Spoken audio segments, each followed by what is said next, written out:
You and your man. Welcome back to the stream. Welcome back to the stream. Yo, yo, yo, yo, yo. Man, what the fuck is good? How y'all doing? How y'all feeling? How are you all living? Starting, what is good, baby? What's good? Thank you for the gifted sub. I really appreciate it. I fucking appreciate it, man. How are y'all? How are y'all? How are you all? It's a good day to be back, man. It's a beautiful Friday. Believe it or not, we have some motion happening in crypto markets. And the second topic of the day is going to be NFTs. Who could believe it? I wouldn't have believed you if you had told me that the other day, but it's the second topic on the stream today. And the first topic on the stream today is Zcash, and it looks absolutely emphatically beautiful. Okay. There's some motion happening in crypto. Look, I'm just going to say the same thing I said the other day is it wouldn't take that much. YouTube stream not on. Luke, man. No, it is. It is. If you're watching on YouTube or Twitter and you like to chat, twitch.tv/threadguy. And man, it feels good to be back. It's a Friday. I feel like we've been having some good weeks. I really do. I know a lot of that activity is just happening in stocks. So some people are maybe a little bit bored, a little bit all over the place, but it's starting to maybe possibly trickle down in the hierarchy here. I don't entirely know, but yeah, there's a lot happening. Counterparty team is growing next week, which is awesome. We're always hiring. If you're talented and lit and cool and interesting, we are always hiring. Clippers, whatever. Maybe the last hire, absolutely not. I just like talent. I like talent and I want to run a hedge fund. So if you're an analyst, I don't know, maybe I'll just start hiring hedge fund analysts and we can just figure out what to do. I don't know. I want to run a hedge fund. All I can think about is hedge funds. I had a dream last night about Stanley Druckenmiller. It was crazy. I had a really weird dream, but Stanley Druckenmiller was like the main topic of my dream. And do you offer hedge fund salaries? We pay competitively. So, all right. We have market close in 10 minutes. We have a new Bloomberg Originals video on Jane Street just dropped, which is absolute fucking cinema. I have a book that I'm reading that I'm going to read you not a chapter. I'm going to read you like a page. It's so good. And I am up on a trade right now, which feels good. Pivot 922. Hey, I'm going to DM you back. I saw your DM. I'm going to DM you and it's funny. Like I replied to your tweet and then all these people came out the woodworks to reply to my reply to you. And I was kind of like, what's going on? I don't really know much about you, but I've had your noties on for a while. I like your tweets. I can't tell if you're retarded or really smart. I think you're really smart. I've had your noties on for like, I don't know, 4 or 5 weeks, and I've been enjoying them. So I'm going to DM you, and we'll get you on in the next couple weeks, maybe next week if you want to come on. I saw you take a position in what did you just buy? I read the, let me see, what did you just buy? Was it Reddit? What did you just buy? You bought Hims. Oh, it was Hims. Yeah, it was Hims, of course. You bought Hims, which I like. I like Hims. I'm a daily user of the hair pills, if you couldn't tell. So I'll send you a DM back, and we'll get you on stream. I kind of fuck with Reddit here, too. It's on my list. But the thing I fuck with the most that I hold right now is Zcash. It's been a fun trade. It's been easy and a smooth sailing. So welcome back to the stream. Good to see you all. Let's start with a roll call. Let's get into it. Pivot, what's good? DNAP, what's good? Rust, Goldman Tracks, Art, what's good? Caleb in here. Viblet in here. Sparky, what's good? Starink, what's good? Spicy Meatball, what's good? Live the Live TV. Kira, what's good? Kenny, what's good? Tom Brady, what's good? Mac Degods, what's good? Caleb, what's good? Perps, what's up? Jackson Ray, what's good? Jackson Ray, you sell? Captain, what's good? Coffee, what's good? Squabble, what's good? Rug, what's good? Goldman Tracks. I followed you back on Twitter, Goldman Tracks, by the way. Send me a nice message. When I'm like really craving dopamine, I've realized this. When I'm really, Han Solo, what's good? When I'm really craving dopamine, I open my Twitter DM requests. When I'm really, really craving dopamine, I open my Instagram DM requests in the hidden section. That's when it's dark. That's when I'm vulnerable to anything bad happening. But I was in my DM requests, and anytime I go my DM requests and I see somebody talking about the pits, I get fired the fuck up. I do. I get fired the fuck up. And so that is what it is. But all right, let's get into the stream. We have lots to talk about. Dude, I'm kind of fired up right now. Like, I love a good book. And what's crazy is I think a lot of people came into trading from like a traditional, you could be a consensus. Miami? No. No. I'm not going to be a consensus Miami. Absolutely not. Will I be there? No way. But I think it's lit. I think it's lit if you're going to crypto events in 2026. Because if you're going, you should go not for the functions though. You should go to the talks and the keynotes and whatnot, because the functions are gonna be terrible. If you're going 2024, if you were going to crypto events, you were going to rip, and they were lit. I'm not gonna lie. Iggy Azalea was throwing stripper parties, and Suzu was throwing cash. Like there was an era where crypto people used to rip really hard. Now fried. But Ansem always talks about this, how like at the bottom of 23 bear market, he went to all these Solana Breakpoint and all of these industry events, and he got bullish on Solana, bought the bottom. Kind of sick. So let me know how it is. I'd be very curious since we're on the floor. What's the average age of your followers? If I had to guess, the average age of a viewer on this stream is like early 20s, maybe 23, 24, slides up to like 40, slides down to like 16. If I had to guess, I have no data on that. I have no information. But thanks, man. Sweater's fresh. Fridays, I get to wear what I want. But all right. I was thinking about this, and I feel like a lot of people come into trading from like a traditional background. Like you studied finance in college, or like you worked, like you were an analyst at a fund somewhere and you like worked your way up, or you had sort of like a traditional background. I didn't even really, the only reason I found out trading was a thing was when sneakers sort of dried up when I was like 16. All these paid Discord groups that were sneakers started adding like options analysts that would get paid like $500 a month to give like stock calls. And so I'm like, wait, what are options? I'll never forget when I first went to my dad to be like, you have to be 18 to sign up for Robinhood. And I will never forget when I first went to my parents and was like, can you tell me my social security number? And they're like, I was like, I need your social security number. And they're like, why? And I was like, oh, like I'm signing up for a brokerage account. And they're like, to do what? And I was like, I want to trade stock options. And my dad was like, do you even know what a stock option is? I was like, no. I was like, I think it's like buying stocks, right? He's like, no, it's not like buying stocks. And it was this like whole thing. And so I didn't even know like funds existed or any of these traditional hierarchy systems in stocks existed until like going back the other direction. And so I'm reading this book right now. Have you read this? Yes or no? More Money Than God. It's so fucking fire, dude. It is so fire. I've only ever recommended one other book, ever. I've recommended two books. One of the two is this, which is like an all-timer. Reminiscence of a Stock Operator is an all-timer. And then the second one I recommended is it's not here, but Unknown Market Wizards.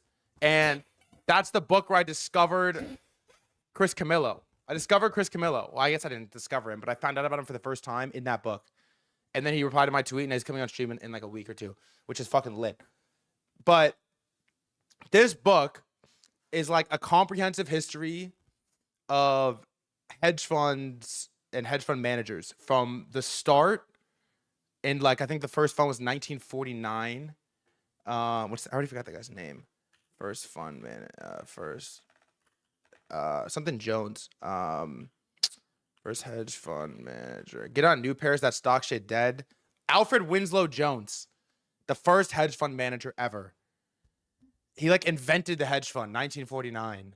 Okay, and so I read that section. It's so lit. He was like a politician, bro. He was like an anti-Nazi, like liberal politician in Europe, and did that for a while, like protest against the Nazis for a while. And then finally 1949 rolls around and he's like, fuck, I'm kind of broke. I need to make some money. I'm going to invent a hedge fund. And he like invented the idea of a hedge fund, 1949. Okay. And so I read that section and it's super lit.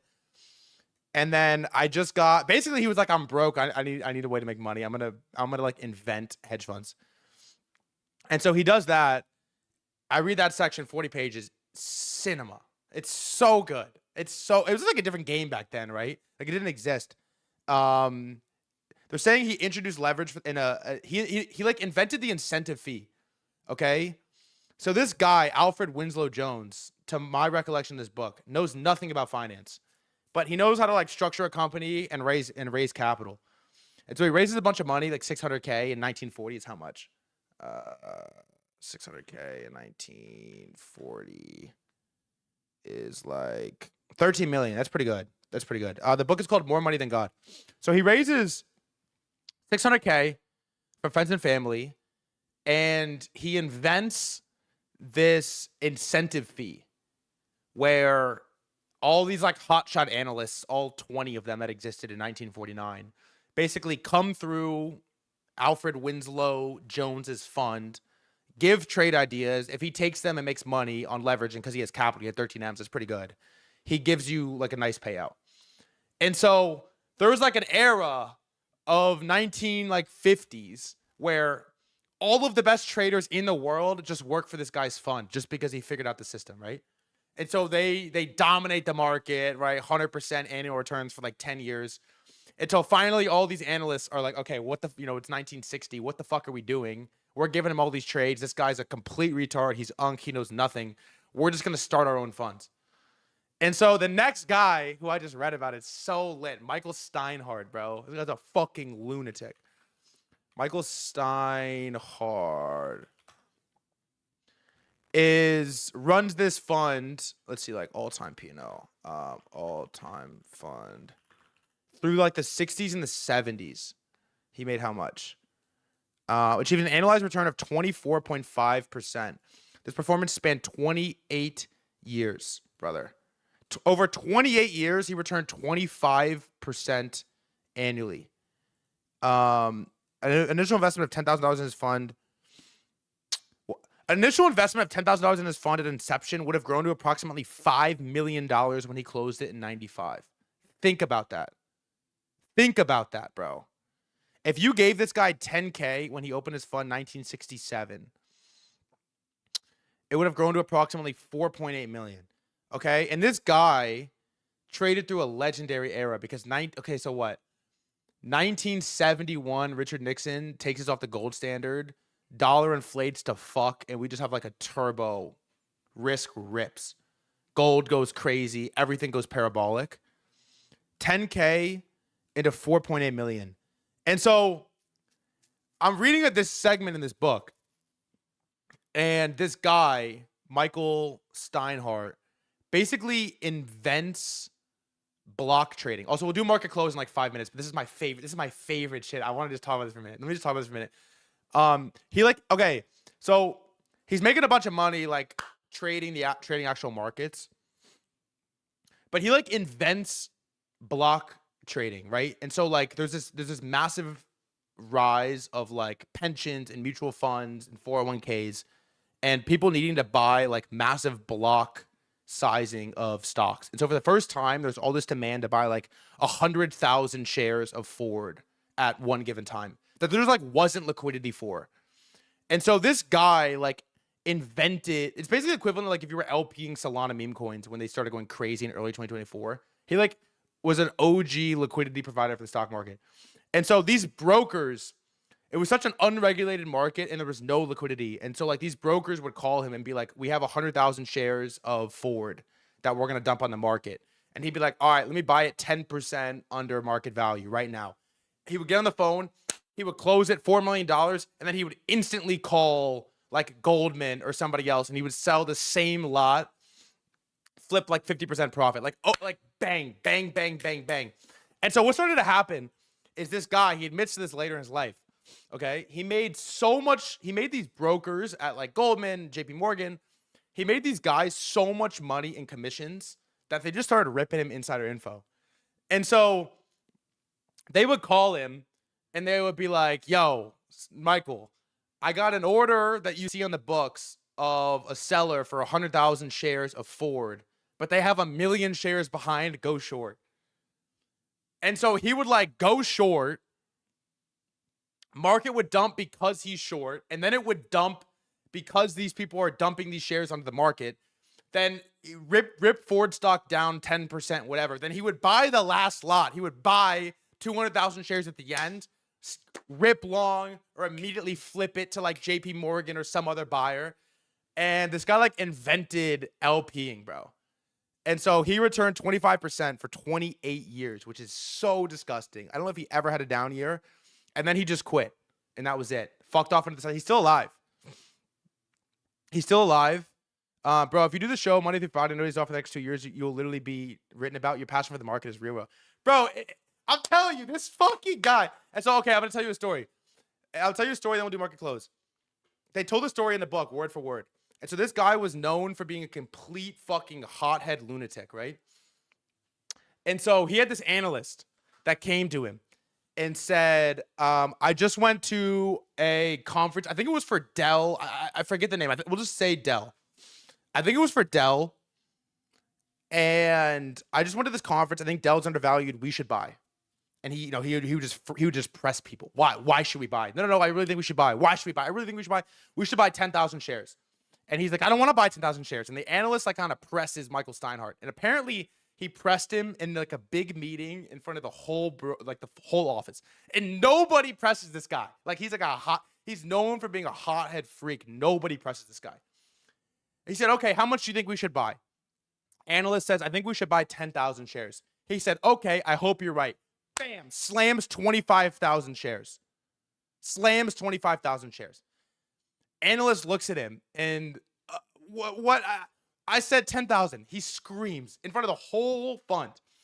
Do you believe in the trade or not? Do you believe in it or not? He's like, do you believe in it or not? I believe in it. Slam, 25,000 more shares.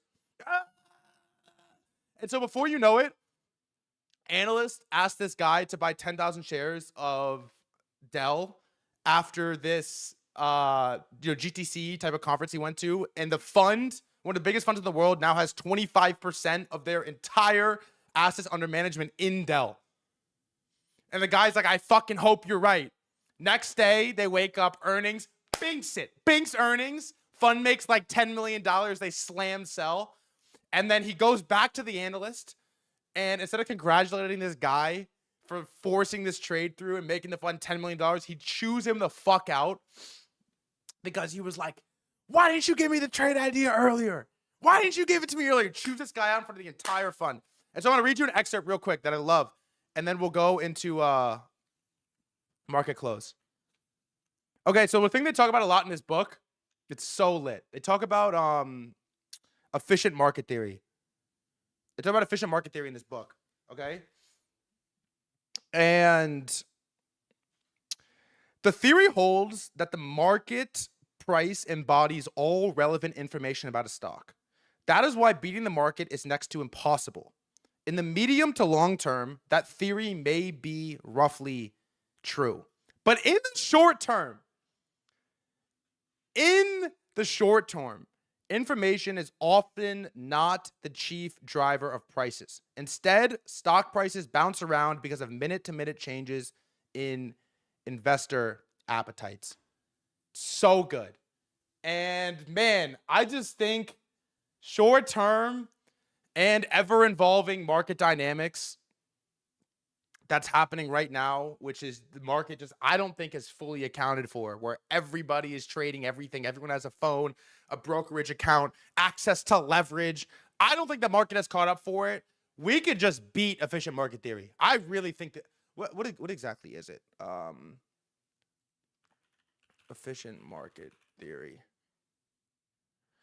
Efficient market hypothesis developed by Eugene Fama states that asset price reflects all available information, making it impossible to consistently beat the market on a risk-adjusted basis.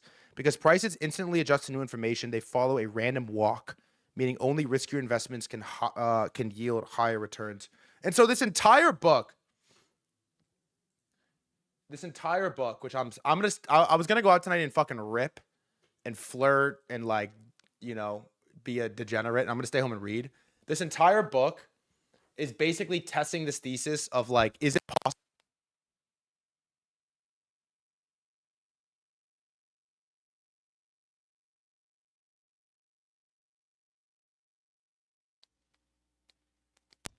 Sorry. Sorry. The entire market, this entire book is predicated on, is it possible to consistently beat the market? Okay. And so they basically tell the story of every dominant fund manager from every era. And so we just got to the second guy, Michael Steinhardt. After him is some random I've never heard of, but after him is George Soros, bro. And I'm so fucking hyped. All I can think about right now is running a fund. That's all I can think about. Because the theme that's going here on this book is that maybe the answer is no for your entire life. Like, could you for your entire life run 25% year-over-year returns indefinitely? Probably not. But this is the same thing. Who came on and Kobe said this when I asked him who the best crypto trader is of all time. He said they have seasons. Okay? They have seasons, and people go on runs, and people have edge. And the whole point about an edge is that it's a concept that the market hasn't caught up to yet. Eventually, your edge erodes, or else it wouldn't be edge. And all of these fund managers basically have runs. Okay? They have runs, and they get the God trade, they get the knockout, and they go on a run. They go on a 10-year, 15. Some of these guys go on, bro, some of these guys go on 20. This guy returned 24% for 28 fucking years. You understand how ridiculous that is? Brother, 24% annual returns. Okay? That's 10 million into 12 and a half every year for 28 straight fucking years. Do you understand how ridiculous that is? Do you understand how ridiculous that is? It doesn't even make sense. These are the guys, bro. These are the fucking guys, man, that we're working towards. And so, the next one is Soros. The next 3 chapters. I'm about to say I'm gonna read this. I'm about to fucking drink wine and read this book.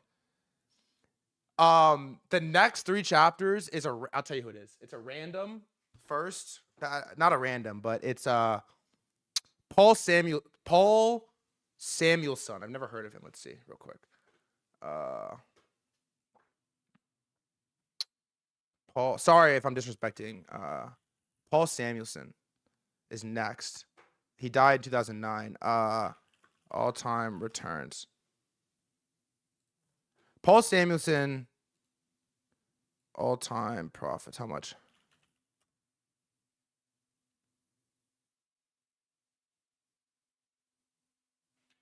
Paul, what the fuck is this guy? Should I skip this chapter?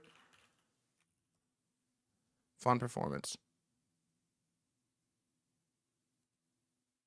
Okay, maybe he didn't have a. I don't even know. I don't know, but Paul Samuelson's next chapter. What's the title? It's titled Paul Samuelson's Secret. After that is George Soros and then Paul Tudor Jones, bro. PTJ, bro. And so it gets hella competitive. And one of the things that they argue in this book is that they look at people look at hedge funds like it's the dark arts. Okay? We look at Ken Griffin and all of these guys as Steve Cohen. We look at all these guys as if they like run the dark arts, shadowy cabal by running a fund. When in reality, they actually have everything against them and their backs against the wall. And it's these fucking banks. It's the banks, bro. This book talks about these fund guys like they do a service to the world by pricing in truth. And they have everything working against them. They have their own money. They don't get backstopped. And they can lose. And it's the banks that are the fucking criminals that could just lever up. If they blow up, it's somebody else's problem. And they are actually too big to fail. So I don't know. That's all I can think about right now is these eras. Like I'm just thinking about these. Let me see if there's a Jim Simons chapter. I'll tell you right now.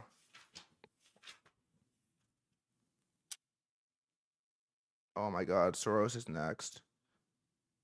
Page 83 is The Alchemist. It doesn't say like. Wait, I'll just do this. Wait, let's just do this real quick. Sorry, I know there's other stuff to talk about, but I'm like so obsessed. More money than fund managers featured in More Money Than God. Soros, Julian Robertson, Tiger Management. This is isn't Tiger Management Bill Huang? Wait, we know about Bill Huang. No way. We know all about Bill Huang. Wow. Oh, it's where Tiger Cubs come from. I see. Okay. Julian Robertson, Michael Steinhardt, Paul Tudor Jones, John Paulson, Stanley Druckenmiller. Let's fucking go, bro. Bills Archegos, yes. Let's fucking go. Stanley Druckenmiller, who I'm so hyped about. James Simons represented the rise of quantitative and algorithmic trading. John Merriweather, long-term capital management. A.W. Jones, cited as the creator of the first hedge fund. And then David Swenson. Oh, man. It's unfucking believable. Wait. James Simons all-time fund returns. It's widely considered the most successful in modern history, achieving an annual gross return of 66%.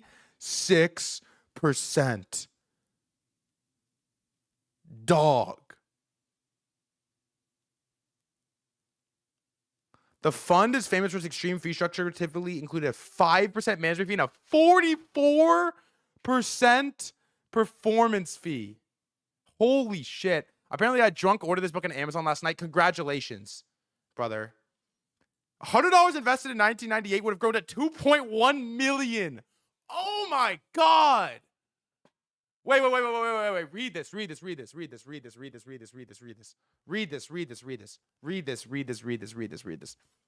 James Simon's flagship medallion fund is widely considered the most successful in modern history, achieving an annual gross return of 66%.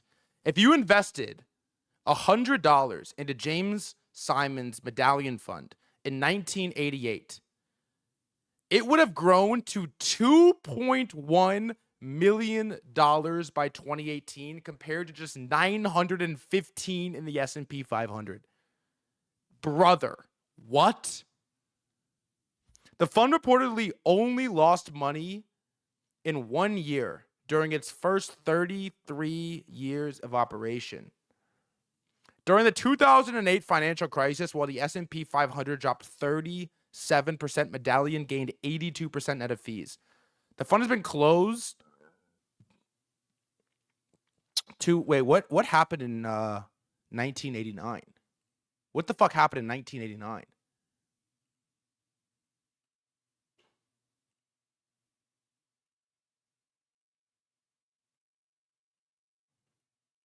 What is 1989? I don't even know.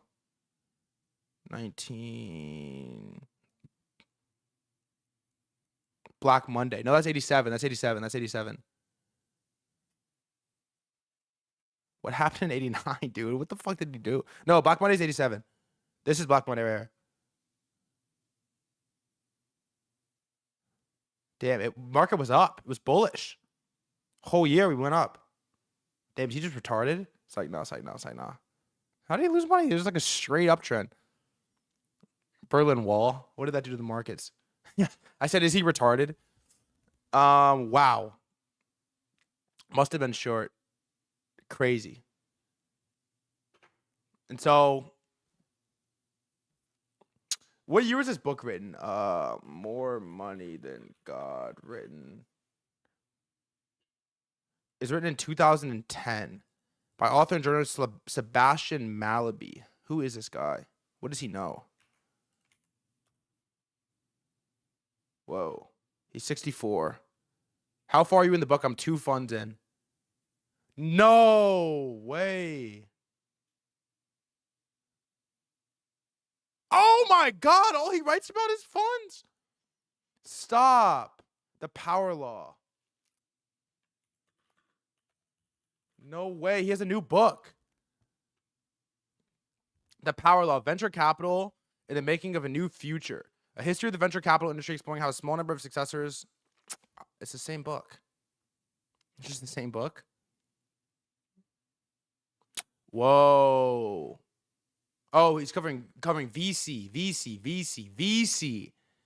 Nah. Whoa, Sequoia, Andreessen Horowitz. That's right. Seriously recommend you read Billion Dollar Whale. All right, we're gonna move on a second. I just can't. Billion Dollar Whale.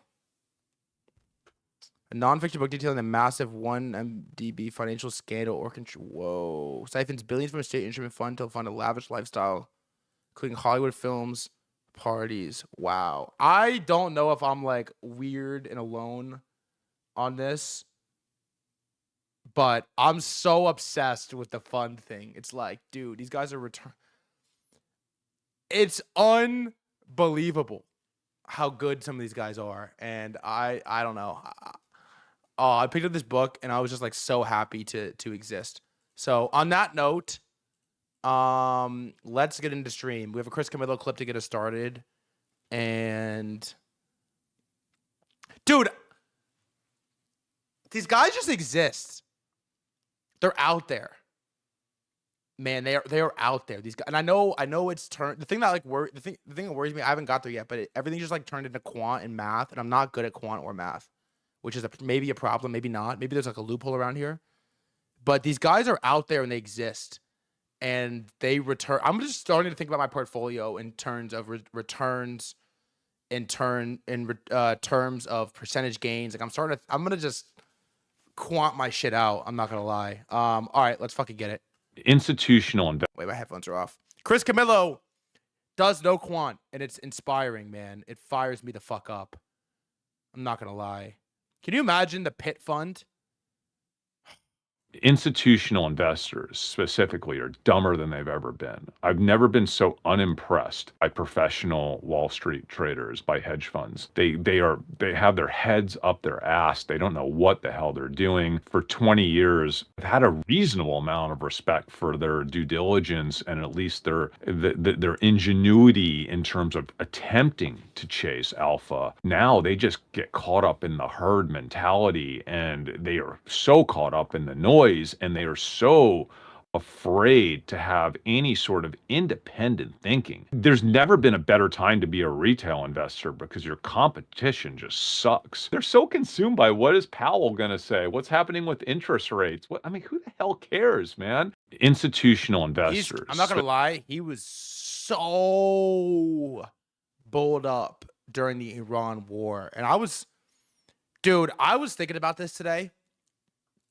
The Iran war has fully radicalized me.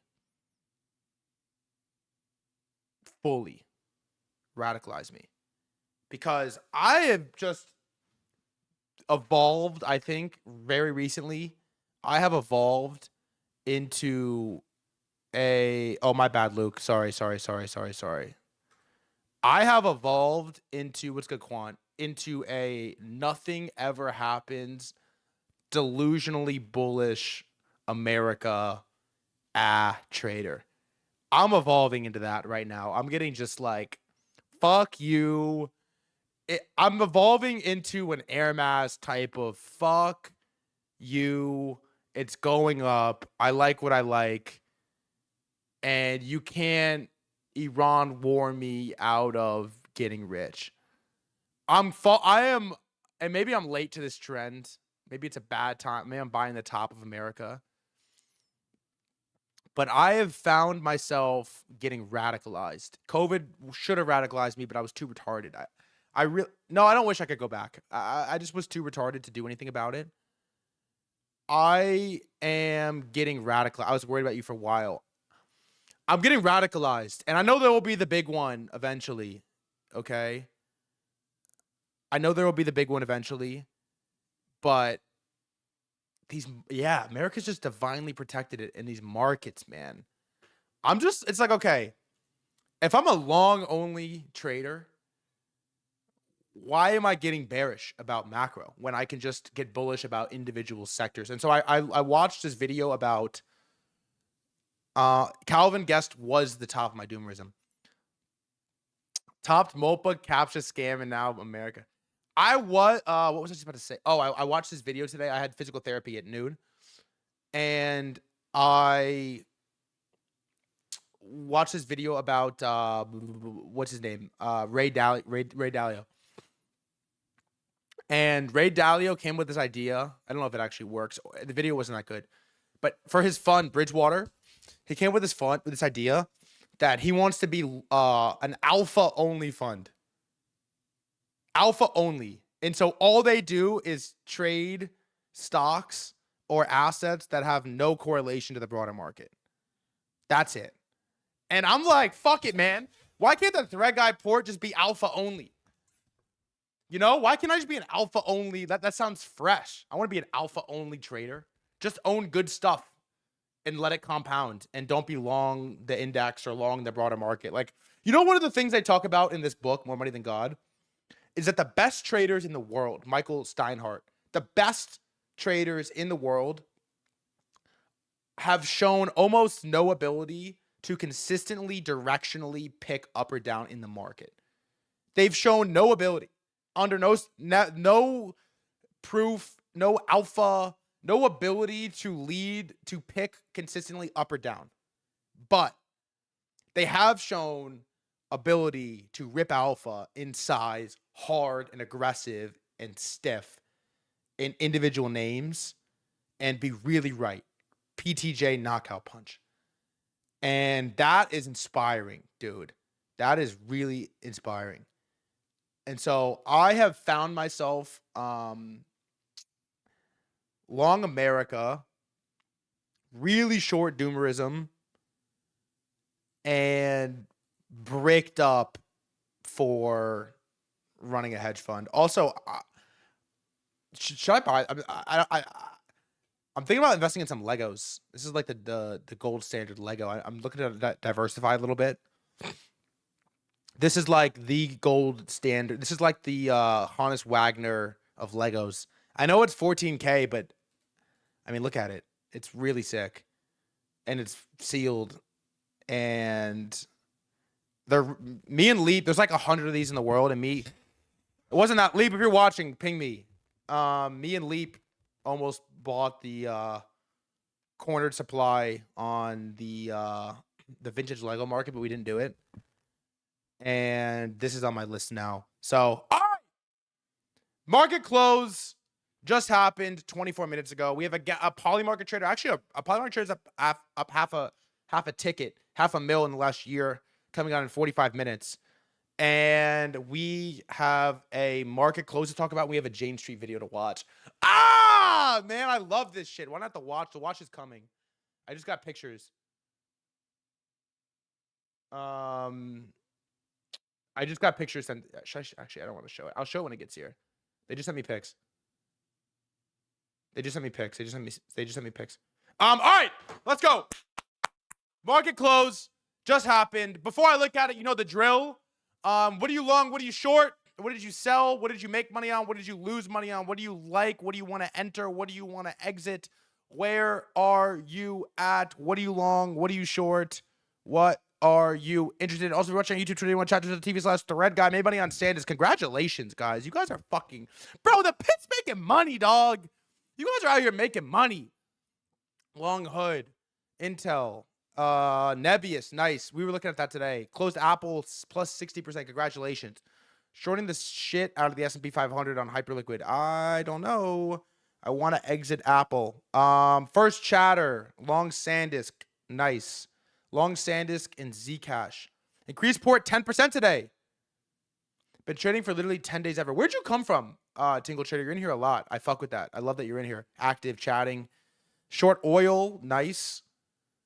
What else? Congratulations. Sold Ford. I watched this video today about, is it BYD or the Chinese cars? Is that BYD? Is a Chinese car manufacturer? The biggest Chinese? Yes. And I got really bearish on Ford. I think I'm like late to the table here, but I got really bearish on Ford and Toyota after watching this video. I think it was an A-Track video. Good week for me. Google, Apple, AOI, Intel, and Nokia. Nice. Bearish all U.S. car companies. What else? Have you in Tate interview? Oh, heard you in Tate interview a while ago. Popped you back up a month ago. Been doing daily last 20 streams. Whoa. And you just started trading 10 days ago. Is that true? That's fucking awesome. Micron's been my winner. Nice. Nice. Long oil short term. Trading options in IKBR. Former software engineer with Amazon ecom business. Congratulations, brother. Welcome. Good to have you here. U.S. cars are so protected by the government. Yeah, but they just lose everywhere else, right? You need to get some trading on. We're working on it. He's told me yes multiple times. He's told me yes multiple times, and he will eventually come on the stream. I can promise you that. I don't know when, but he eventually will come on. Before I look at the market, is anyone long crypto? Is anyone long crypto? Also, if you're watching on YouTube or Twitter and you would like to chat, twitch.tv/threadguy. Asteroid. Nice. All right, let's go over market close. And I have a trade. I'm in a trade, and it looks good. That I'm excited to talk to you about. Crypto is so boring compared to AI. Not today. Not today. Wait, can I ask you guys a question real quick before I do market close? And can you be honest with me? It's a vulnerable question, but I am like self-conscious about it now. Does your opinion of me as a trader change if you saw my scam Altman P&L? Be honest.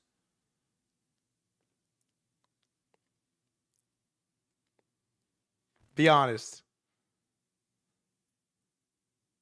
No. Okay, thanks. Thanks. Okay. All right, market close. S&P 500 puts in another nice day. Not as good as it was at the top. I'm long crypto until I die. First chatter. Congratulations. Welcome. I love you. I love you. Closes up 0.25% at 720. It got as high as 725 intraday. SPX about the same. IGV software chart. I'm going to be honest, guys. I know I hate on this thing all the time, but software looks kind of interesting here. It does. It looks kind of interesting. Up 3.5%. Obvious winner today, which is shocking. And then stocks up 1%. Crypto. Oh, mighty, beautiful. My love that I never switched up on. I've never, ever said a bad thing about crypto, ever. I just love crypto. I talk positively about crypto. And that is because Zcash is $386. And I yesterday said I was long Zeke at 351. Clicked it a little bit. I clicked again at 361. And then I clicked again at like 391. And I would ideally get a 4 out of 4 final fill with the highest margin add at 400. And then we will see what happens. Look at Barry last Zcash tweet. Barry Schilbert or so. What's his?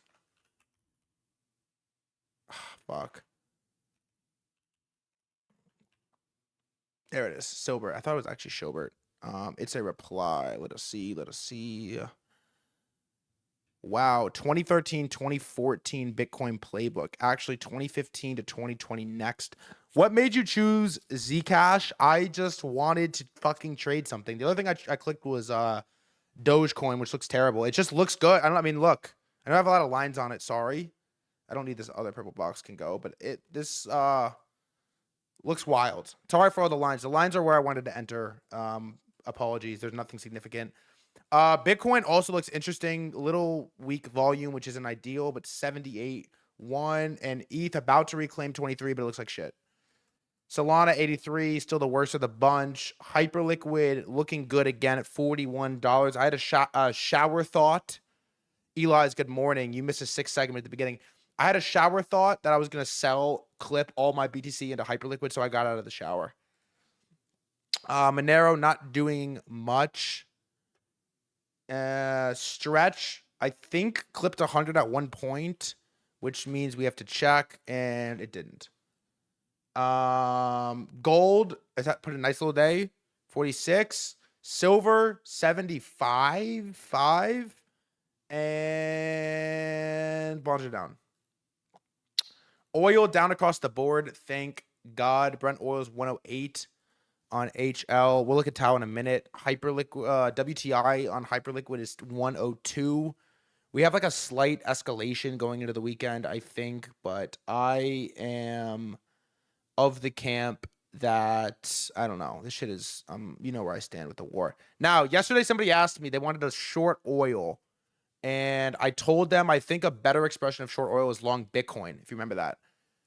And I don't know if that was true, but I said it's a safer expression is long BTC instead of short oil. And so let's see. Short oil daily, you would have gotten like 2.5% down, but it got to as much as wow. It got to as much as 6.5, but close around like 2.5% down.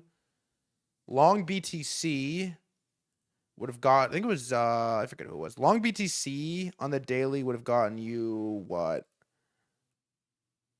2.5 as much as like 3.5. So maybe short oil was the better trade, but it was kind of a fun one. Like I was hyped about that thesis. Like fuck it, long Bitcoin instead of short oil. And yeah, I don't know. It was cool. Cool to see it play out both directions, really. Also, VIX is where up 0.5%. So energy, everything down across the board. Palantir's up 4% with IGV. Man, IGV looks nuts, I have to admit, and then everything else down like 1%. Just by the bottom. Big tech, SanDisk put in a disgusting candle today after getting kind of crushed in earnings or post-market earnings. I think it was on 6% yesterday. It's up 8% today. It's a $175 billion stock. So SanDisk up 8. Oracle up 7.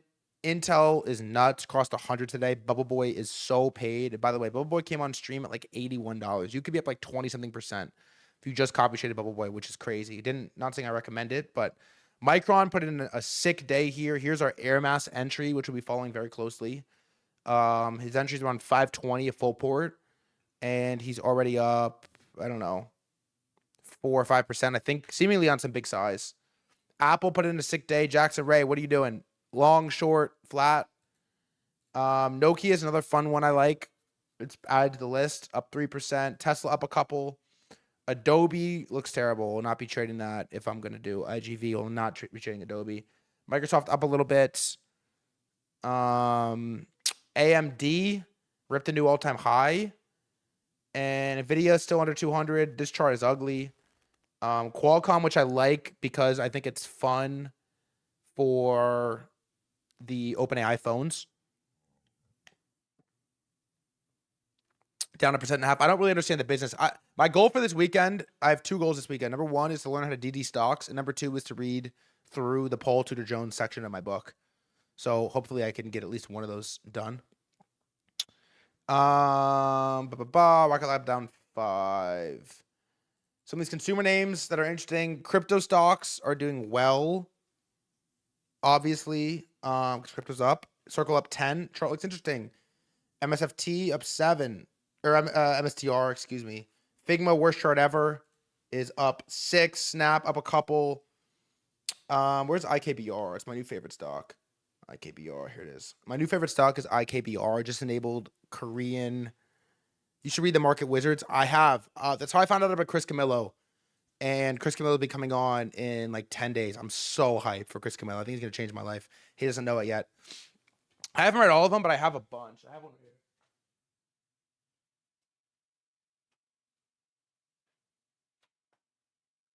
I just got books, bro. I just got books at the wazoo. I got a bunch of them. I love this reading shit. I'm really about it. He's a massive Amazon bull and Bloom Energy. Do not forget Bloom Energy. I love IKBR though. They just added trading for South Korean stocks, which is really lit. And that brings us to altcoins, man, which have had an interesting day. Zcash has put in a sick fractal. You know I'm long. I'm not tits long yet, but above 400, I'm tits long.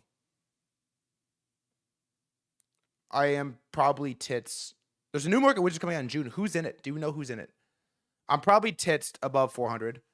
Monad put in a 10% day, which is nice. Tau looks interesting again. I have zero desire to trade this name, but it looks interesting with some of these crypto names. VVV has been the leader. Lighter Stoic Savage is in, which is interesting. And then I have a Dogecoin long open, but it's pretty uninspiring. I'm not gonna lie. Should maybe be Farcoin or just close it. But we will see how this plays out. Last but not least, Taiki bought Zek. I mean, Zek's the best looking coin in crypto right now by far. I have my entries. I entered 51, 61, 91, and then I would do 405 last entry hard. And I would probably slam that one the hardest, and then we will see what happens. But it's turned out to be a nice little trade so far, but I'm only interested if it goes for the big one, or maybe it's not time, but it could be time on some of these crypto names. We'll see. It's Friday. I don't want to get too retarded, but I mean, highest price other than that recent pump since January. So it looks decent. And then last but not least, on chain, which Cards is putting in a nice fractal. There's some excitement about Cards. Scam Altman, Jesus. I didn't mean to click it. Bernie, 12 whatever on that coin. And then Asteroid is what? Wow. Wow. 140 on this thing. Quant, you here? Are you here, Quant? I don't know how, but I respect your game. Zek looks breedable. Oh, baby, don't even get me started. My horny ass could never shield a Zcash. And what's good, Wavy? Unk. What else? What else is on chain? Interesting. Takabu, you said. Look at Pumpcade. Ugh, I don't want to. Takabu, bro, come on.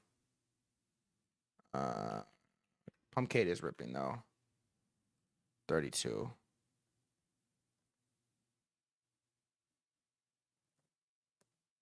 Tau, please. We looked at Tau. I think Tau has like some structural overhang drama problems now. That's like whatever. Avicii bros. What do you got? Viblet, I'll always look at a coin for you.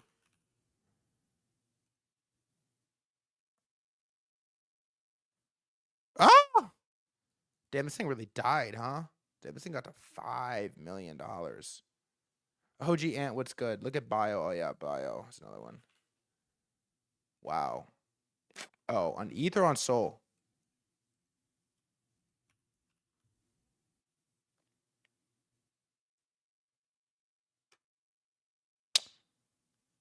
Nice.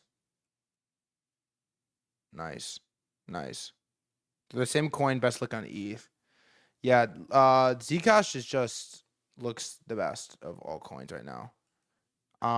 Anyways, with that, but I want to talk about NFTs. There's a bunch of stuff I want to talk about, but we have a new video, guys. We have a new fucking video. You know I love this shit. So ever loving dearly. You know I love this shit. And it's a Bloomberg Originals, and it's about Jane Street, which has been topic of discussion nonstop for the last 3 months. They made $40 billion last year, $10 billion paid out to analysts, and it just came out. Bloomberg Originals. I haven't watched it yet. It came out 12 hours ago. It was 100K views. I saved it for the stream, and Today, volatility is everywhere. Stocks rally as the S&P recoups its wartime losses. Market may be trying to figure out if they should listen to good cop or bad cop. Certainly that's going to have an impact on global growth. In the middle of all this, some players are reaping huge rewards. Can you guess who? They're tech savants, highly quantitative, pretty secretive, smart, innovative. They're best in class at what they do, and they're sitting at the top of the totem pole of all the Wall Street firms. So who are we talking about? Jane Street. Jane Street. By the way, I walked across Jane Street in New York City. I didn't realize it was a real place. Okay, but why are they such a big deal? Well, the firm just made a record-setting haul, over $39 billion in 2025, outpacing the big banks and rivals. The firm is generating billions of dollars. The pace at which it is doing that is unlike anything that I think people anticipated would even happen. Even 5 years ago, it would have been unthinkable to paint a scenario where Jane Street would have pulled in more trading revenue than the biggest players on Wall Street.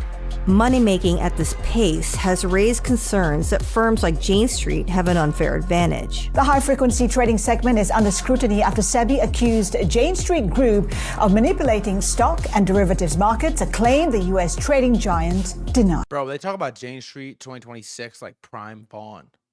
No bullshit. They talk about Jane Street like the Grim Reaper.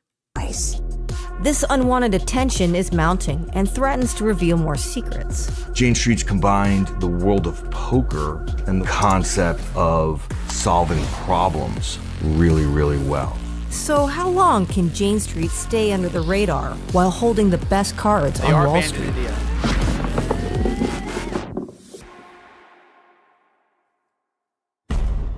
Once upon a time, Wall Street was like this. But the stock market has changed. Imagine a high-speed game of buy and sell happening on computers all over the world every second.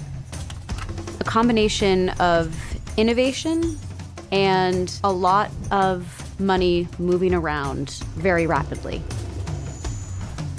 A human blinks their eye in about 400 milliseconds. In about that same time, a high-frequency trading computer can execute hundreds, if not thousands, of trades. That is the kind of tech edge we're talking about. Is not just identifying the right price, but being able to get there before anyone else to execute that trade. Jane Street is the middleman. You can think of the apps Robinhood, Schwab, and the ability to buy a share of Apple. You don't know it necessarily, but there are players out there helping facilitate that order. We have seen an explosion in the type of ways that you could trade any financial instrument. It could just be a plain vanilla stock. It could be a derivative tied to the stock. As these products get traded in different formats and in different geographies, there is always going to be a little bit of price inefficiency.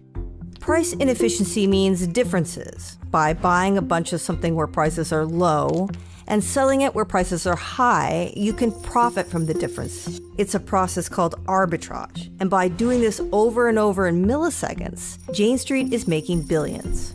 Increasingly, the firm has been holding some positions for hours, days, maybe even weeks. But its matching of Maybe even weeks. buyers to sellers is why Jane Street and firms like it are called market makers.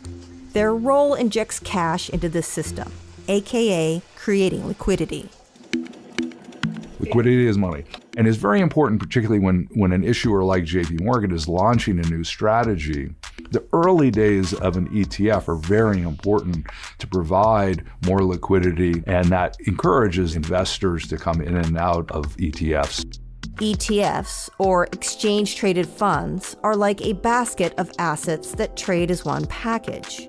They're often cheaper than other investment products, helping more people get a piece of the pie. 20 years ago, I ran a big portion of JP Morgan Asset Management. I had heard of Jane Street, but I had no clue that they were an important part of the ecosystem. And that was really a reflection of the fact that ETFs were a small piece of the business at that point. Jane Street's place in this ecosystem has paid off as the popularity of ETFs have exploded. More are coming to market every year.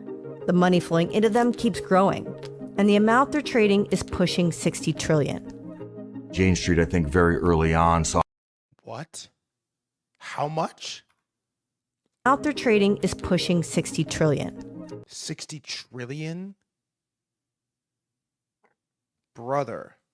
Jane Street, I think, very early on saw an opportunity to distinguish itself around solving for the complexity of ETF market making at a time where other banks were much slower to put resources into that. It's worth stopping to appreciate the sheer amount of data being processed here. ETFs are made of dozens, sometimes hundreds and even thousands of individual securities, and their pricing needs to reflect these underlying securities. Designing the rules or algorithms that enable that pricing requires serious chops. and Jane Street employees have them. The culture of Jane Street is one of puzzle-solving, very mathematical, quantitative professionals. This has become a very desirable place for smart people to go work at. Jane Street's roughly 3,500 employees split amongst themselves $9.4 billion in compensation in 2025. That's a lot of money to go around. Fuck, man. I've been to every firm It's only 3,500 employees there. It's nuts. It's so small. on Wall Street in the financial industry, and I've never stepped foot on Jane Street's trading floor. I would love to kind of talk a lot about Jane Street's technology, but I can say this, nobody knows anything about Jane Street's technology that doesn't work there. Maintaining a low profile helps Jane Street protect its secrets. The company declined to comment for this video. Seriously? The interesting thing about Jane Street is, to the outside world, there is no designated leader. It says it's a flat organization. Of the 4 founding members, the only one who's left behind is Rob Granieri. Granieri is a bit of an unconventional character on Wall Street. He's a Burning Man regular. Wait, what the fuck is going on here? And owns a casino in Mississippi where a John Travolta movie was filmed. And according to his lawyer, his longtime support of human rights is what prompted him to get duped into funding an alleged coup against the government of South Sudan. Even finding What? photos of Granieri is hard, adding to the firm's mystique. If you think I'll check about the it, the only reason a wider audience even started hearing about Jane Street was because it was ID'd as the launchpad of Sam Bankman-Fried, the crypto wunderkind who flamed out spectacularly. Connections to the failed crypto exchange FTX keeps nipping at Jane Street's heels, and the publicity threatens to further crack the firm's shell. But it's a very public regulatory matter in India that's shed the most light into Jane They're Street's banned in inner India. workings. It all started when 2 of Bro, their imagine getting abandoned at trading in a country. traders were jumping ship to a rival firm. They were worried some of their They sponsor random math channels like Number File on YouTube. All right, hold on. proprietary trading strategies would be used at Millennium, where those 2 traders were going, and they sued those 2 traders. That legal spat, of course, caught the attention of everyone on Wall Street. The case involving Jane Street's Sponsored former DoorDash. employees was settled. Why? But the probe into Jane Street's India operation continues. India's option market has been growing really in the last few years. The regulators in India looked at Jane Street's activity, and essentially they considered it manipulative in the way that they were able to influence the way that prices were moving to their benefit. Now, Jane Street, in their defense, has said that the way that they were trading and the market movement, they were providing a service. So am I just fucked if I'm not a math person? Like, am I capped on how much money I can make? The problem for Jane Street is that the India probe has meant that there are just a lot more eyeballs looking at what they do, how they do it, Not at all. Look and at how much Camillo. money they're making. Look at Bloomberg has Camillo. learned that China is examining how Jane Street at Group Camillo. participates in its $859 billion ETF market. So what is a problem in India today could expand into a headache in other markets. One issue for regulators is that while market volatility can be dangerous for everyday people and their finances, many in the industry directly benefit. The way markets have performed, the absolute rally that we've seen in the US and elsewhere, the fact that it has attracted a retail investor base like never before, that has meant that people in the middle of the buy and sell orders will just have a successful run, and Jane Street is certainly reaping the benefits of that. Jane Street's capital stockpile has grown to $53 billion, which allows it to sometimes behave like a hedge fund. Savvy bets, especially on some of those big artificial intelligence companies like Anthropic, and the surge in valuation for some of those companies has meant a sweet tailwind for Jane Street. But at the end of the day, a hedge fund, the money that they're trading with is their clients. Jane Street is just reporting to themselves. The money that they make is their own. I do. And the money that Every they morning. lose is theirs to lose. Jane Street also enjoys a level of freedom compared to banks, which, after the financial crisis, have to play by a stricter set of rules. 2008 was a traumatic moment. The banks, in the aftermath of it, not surprisingly became the bad guys. Regulation came in and made certain functions for the banks more difficult for them to do. Doors opened, and here came firms like Jane Street. They kind of ran through it. Just because Jane Street isn't a bank doesn't mean it's not regulated. It is. It has to abide by the rules of the markets in which they trade. And some days they might lose money, but over time, they are developing the systems to be smarter about how they're making.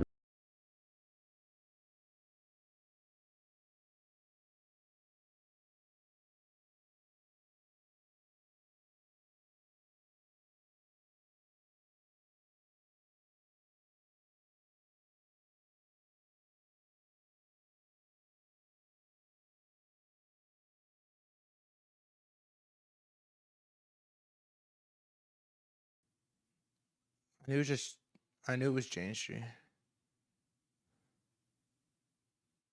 Flash Boys was written, what, 15 years ago?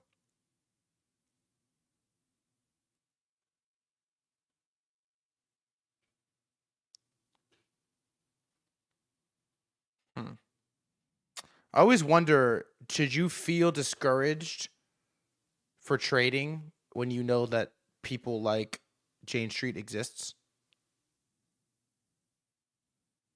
Is that supposed to be discouraging?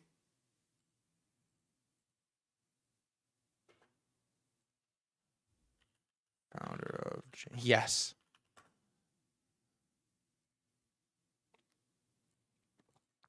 Rob Granieri.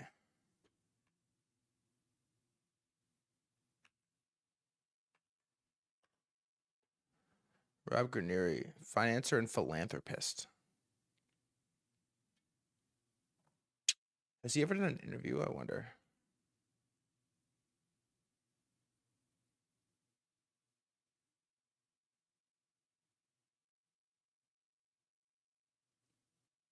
Rob Granieri interview. None. Seriously?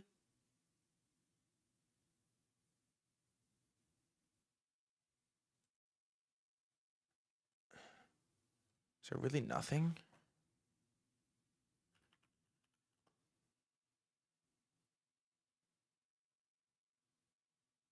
Wow. He's never done an interview. Is that really true?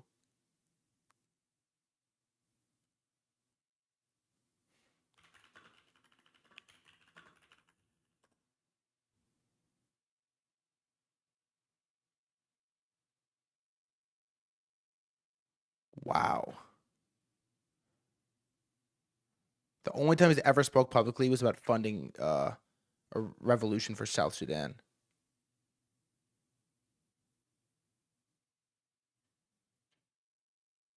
Jane Street. Funding AK. Jane Street boss says he was duped into funding AK-47s for coup. Fucking Bloomberg, bro. Fuck Bloomberg. Wall Street titan who hired SBF defrauded into spending $7 million in AK-47 grenades for South Sudan coup. Rob Granieri, the founder of trading firm Common Mistake Happens to the Best of Us, Jane Street, which once gave jailed crypto titan Sam Bankman-Fried his big break in finance, allegedly deceived into funding a plot to purchase AK-47 Stinger missiles and grenades for a coup in South Sudan. Typical rookie mistake, huh? Federal prosecutors in Arizona first charged provided $7 million in two payments after meeting AJAC in February 2024 at a Midtown Manhattan.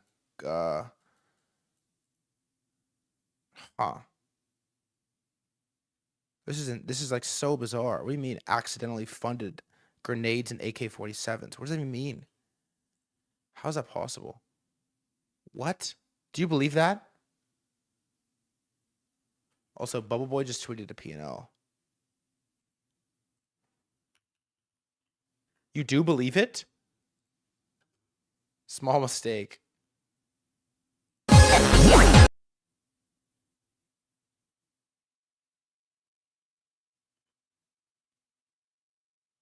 Oh my God. This makes me feel optimistic.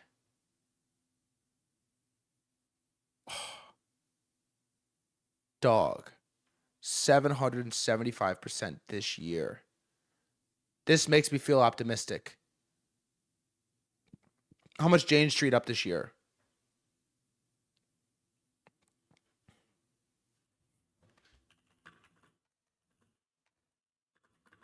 Just what do you think the number is?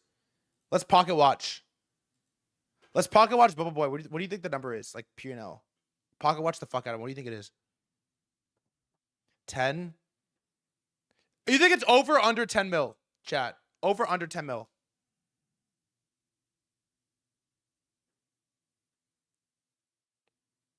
Slightly under.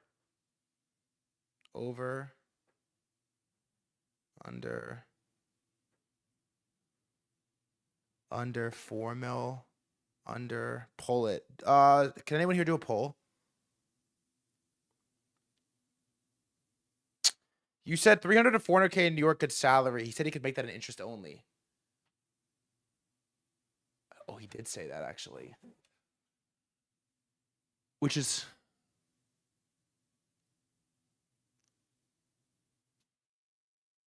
That means you have to make what? Like 40K a month?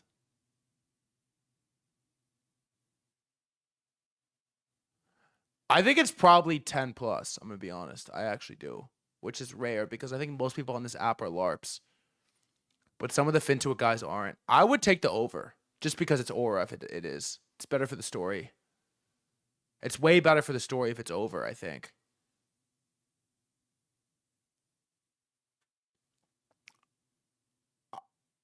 I'm going to go over on that. Is that nuts? I'm going to go over on Bubble Boy net worth. Wow.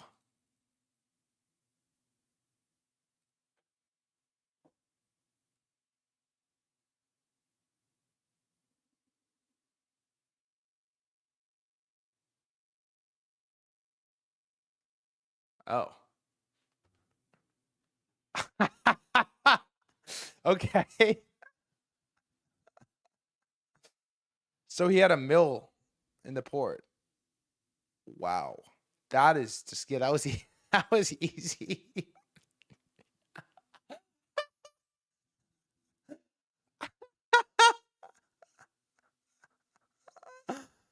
That was easy. Wow. Holy fuck. Holy fuck. He didn't delete it.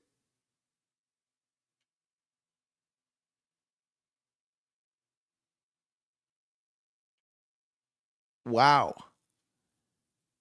7.75.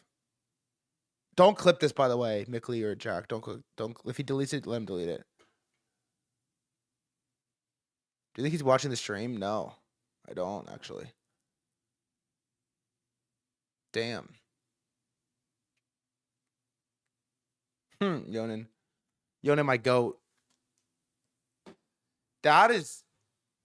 This is why I love our job. It's like everyone in all industries LARP about having Lambos and flying private and posting up with the G-Wagon in the jet. And then you have some random Anon that's a dog PFP on the internet named Bubble Boy, who's up $7.75 million in 4 months on one trade that he publicly called on Twitter a million times, made it his whole personality, and then is up almost 8 figs. Just some guy. I mean, for all we know, he's just some guy, and he might have some huge job and be some bigwig credentialed ex Jane Street, whatever. But he's just some guy on Twitter that replied to my tweet when I asked him, and just like came on stream because we asked him. And damn, that's why I love this app. I'm not gonna lie, I believe him. By the way, I believe him.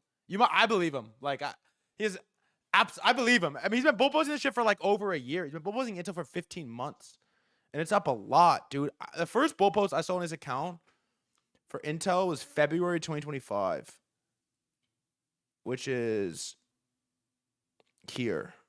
Yeah, I have it marked. I mean, it's up like 5x. It's up like 5x, and you know he just ripped options on a lot of this. And so this is why the threadguy stream is base as fuck. The things you get introduced to is just not any other avenue. It's just different here, man.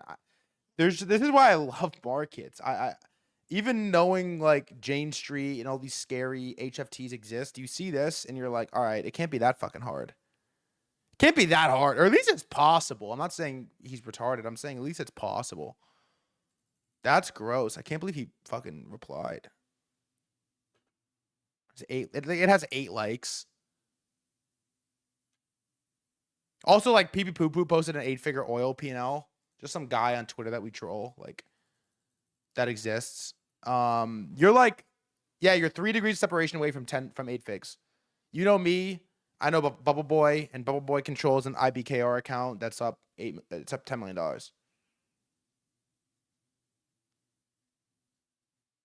Pretty close. All right, we got a guest coming on in like 10-15 minutes. Probably market guest is up $500,000 trading prediction markets. That's no fucking joke either. I'm gonna get up real quick, fill up my water. I'll come back and then we'll lock in for a little bit until he's on. BRB. Here's a good song. I want to play a good song.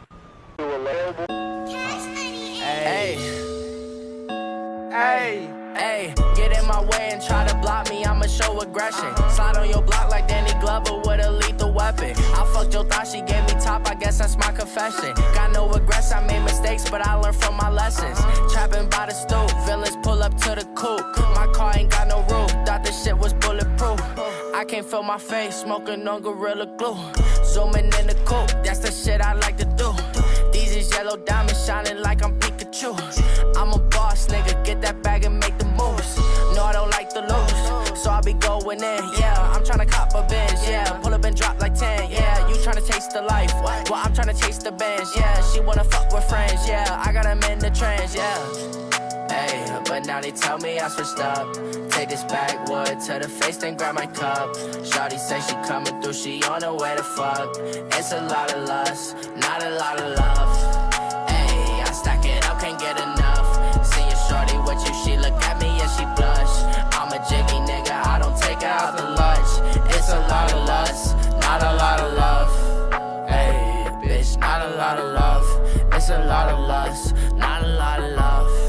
Hey, bitch, not a lot of love. It's a lot of lust, not a lot of love. Not a lot of love. Rolling in the coupe when she was rolling off the drugs. I want to make the Bloomberg docs. That'd be the best job. How much do you need to make one? I'll commission one. No bullshit. If you, maybe about me or maybe about one of our guests. I will commit. How much do you need budget wise? What do you need to make one? And what is your past work? I'll buy one from you. I'm not kidding. Are you nice or no? Like, are you nasty? How much do you need to make a doc?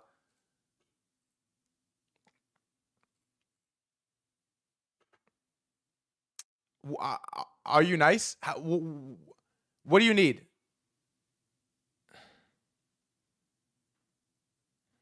Not binding, not binding. I'm just curious. What was PP Poo Poo's P&L? I think it was 30K. I'm not good at that shit. I thought you were gonna say like 5, and I was gonna be like, damn, I would fund it. 30 is tough, and your ass. That makes it tough. 30K and your ass is like a double whammy. If it was 30 and you're nasty, or if it was really cheap but you're really bad, I could maybe swing. But 30 and your ass is tough. It's a tough ask, you know? I would pay someone to make one of those, I'm not gonna lie. I would totally fund that. A Bloomberg original for a crypto trader. I would fund one. And is anyone here a filmmaker? Like a legit filmmaker? I'm just gonna scope creep, but I could commit some budget for one. If you were a legit filmmaker, I could do it.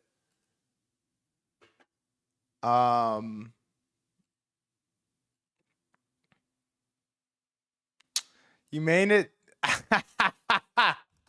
You made it known 30K is a chuck to the game. So yeah. Oh man. That's funny. Not a lot of love. It's a lot of love. Not a lot of loss. Hey. I've been hearing about this all week. I know everyone's like so. You know what's crazy? I lose 30K on a trade, and it's the only thing I hear about a whole week. Everyone at the company is clowning me, bringing it up. I'm the only one not bringing it up. I make 30K on a trade. It's crickets. No one gives a fuck. It's complete crickets when I make 30K on a trade. It's like everyone's like whatever. Like no one cares. I dunked on some guy today with the Zcash P&L. Nobody gives a fuck. No one cares. I binked Chip publicly. People saw that. Nobody cared. I posted P&L in our company chat. Nobody cared. It's like whatever when I win a trade. No one cares. But when I lose, have you made 30K on a trade? Really? Viblet? From you? People think, by the way, I'm not going to say I trade like size. I just saw a guy who made $8 million. I have not made $8 million trading. I have not made $8 million trading. But I've paid a lot of money in taxes on capital gains. People in your stream care. Twitter's a hater's paradise. I've spent a lot of money on capital gains, bro. Did you post when you took the Zcash long in the pit? I don't know. Did I? I don't like to post. You know what I've been doing a lot recently? My trading style is, yeah, not yet is right. I've been throwing out a lot of feelers. And so I don't like to post low conviction. Like they're feelers that could evolve into a big trade. It's like fishing. I like fly fish. Throw a lot of feelers out. Nibble. If they bite, I'm down to add and ride up. If they don't, whatever. Small loss, small loss, small loss. Chuck it for a small loss. Chuck it for a small loss. And bink. Hit the big one. So how are we supposed to tail you in a good one? You're supposed to get really smart from watching the stream, and then you tell the big one. You hit the big one, then you tell me when to enter. I'm like running a what? Wait, watch this.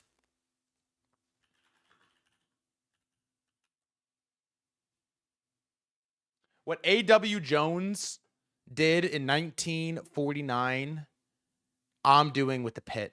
Okay, I'm training a bunch of genius analysts to figure out how to find sick trade ideas, and then you just give them to me for no particular reason, and then I hit the big one. That's what I'm doing, okay? I'm training a bunch of geniuses, and right now it's not looking great, but we've had a couple ones. Wavy, Bink recently. Jackson Ray, Binked Apple recently. Eli's like some of the dark art stuff. Eli's is like, hey, Farcoin Drift just got hacked for $10 million, and the guy's 5 mil of Farcoin. You should short it. Hey, dark arts, but it worked. Okay, it worked. 100K KOL. I did make 100K on KOL scan. I did make that. Yes. I did make 100K on KOL scan.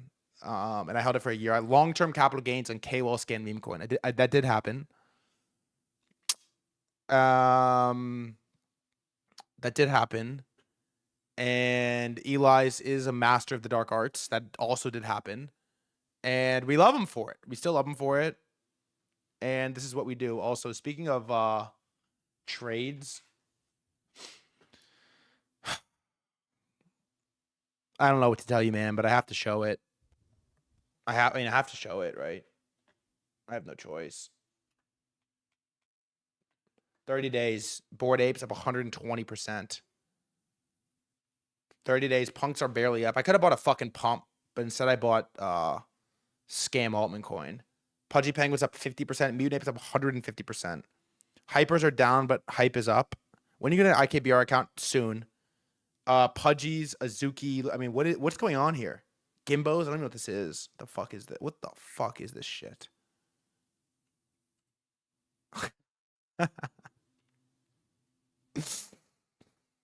Oh man. I mean, this is bad. What is this?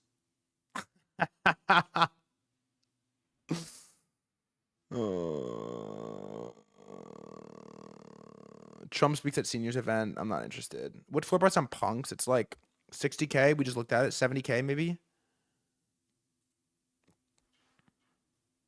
30 ETH is how much? 70K. Doodles up 50%.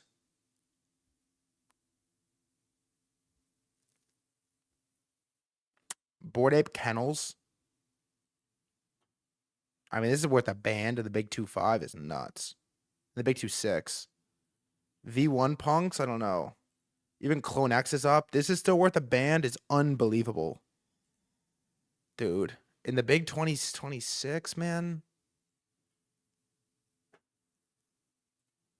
I mean, come on.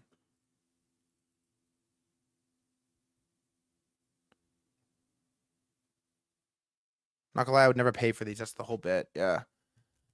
That's the whole bit. DNAP was trying to show me that. I mean, this is the NF. This is the front page. DNAP was showing me this earlier. During the Mooncat rescue, I genuinely thought this is how I make it, bro. NFTs are going crazy. And I was feeling underexposed to a lot of stuff. And so I told my dad to fucking break into the bank account. And let's ape Mooncats. And we did. I thought for absolute certain that was going to be how I did it, was Mooncats. I was like positive. I thought for complete sure I was going to make it on Mooncats. And I still think these are sick, bro. They're like so OG. They predate punks. It's like one of the sickest NFTs ever. I still think these, I don't know. Do they go up? I don't fucking know. But I still like them. They're $350. Which is, I mean, that's a nice dinner. I'm going to go on a date tonight. No, I'm going out with 2 dudes tonight. So, but I can't even buy dinner with a Mooncat. I can't even buy dinner with a Mooncat. It's crazy. It's crazy how times have changed, man. I feel like Mooncats are going to rip this cycle, bro. I mean, maybe on the NFTs. I'm just interested in some other stuff. DNAP, send me Brokey's Polymarket account. I want to look at it before he comes on real quick. If I flew to NYC, would you pay for dinner? I'm still like unsure about you, bro. I'm gonna be honest. I don't really know what your deal is. If you send me a selfie, maybe I would do it. Or send me like a brokerage account or something. I think probably though. I think I probably would. Chat, you trust this Eli's fella? I don't know. He came in here one stream and started ripping the dark arts. He just showed up one day ripping the dark arts. DNAP, send it on Telegram because my thing isn't working very well.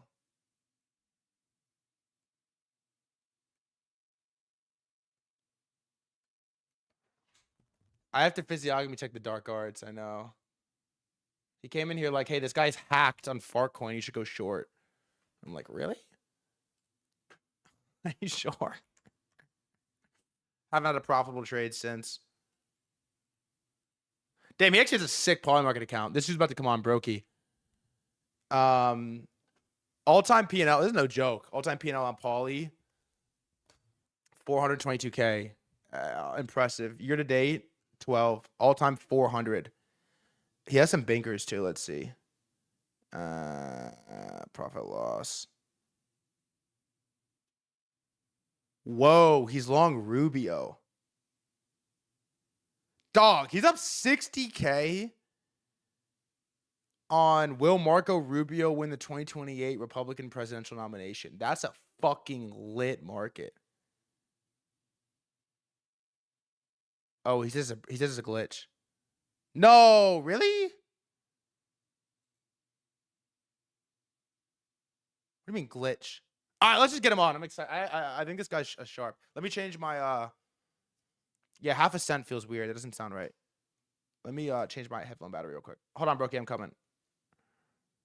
4-cent buy is crazy. 40-cent buy is crazy.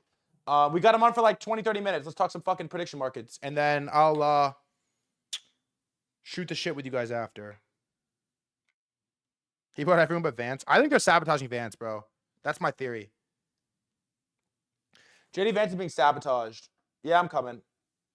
Brokey. JD Vance is being sabotaged. They do not want him to win. They really don't want him to win.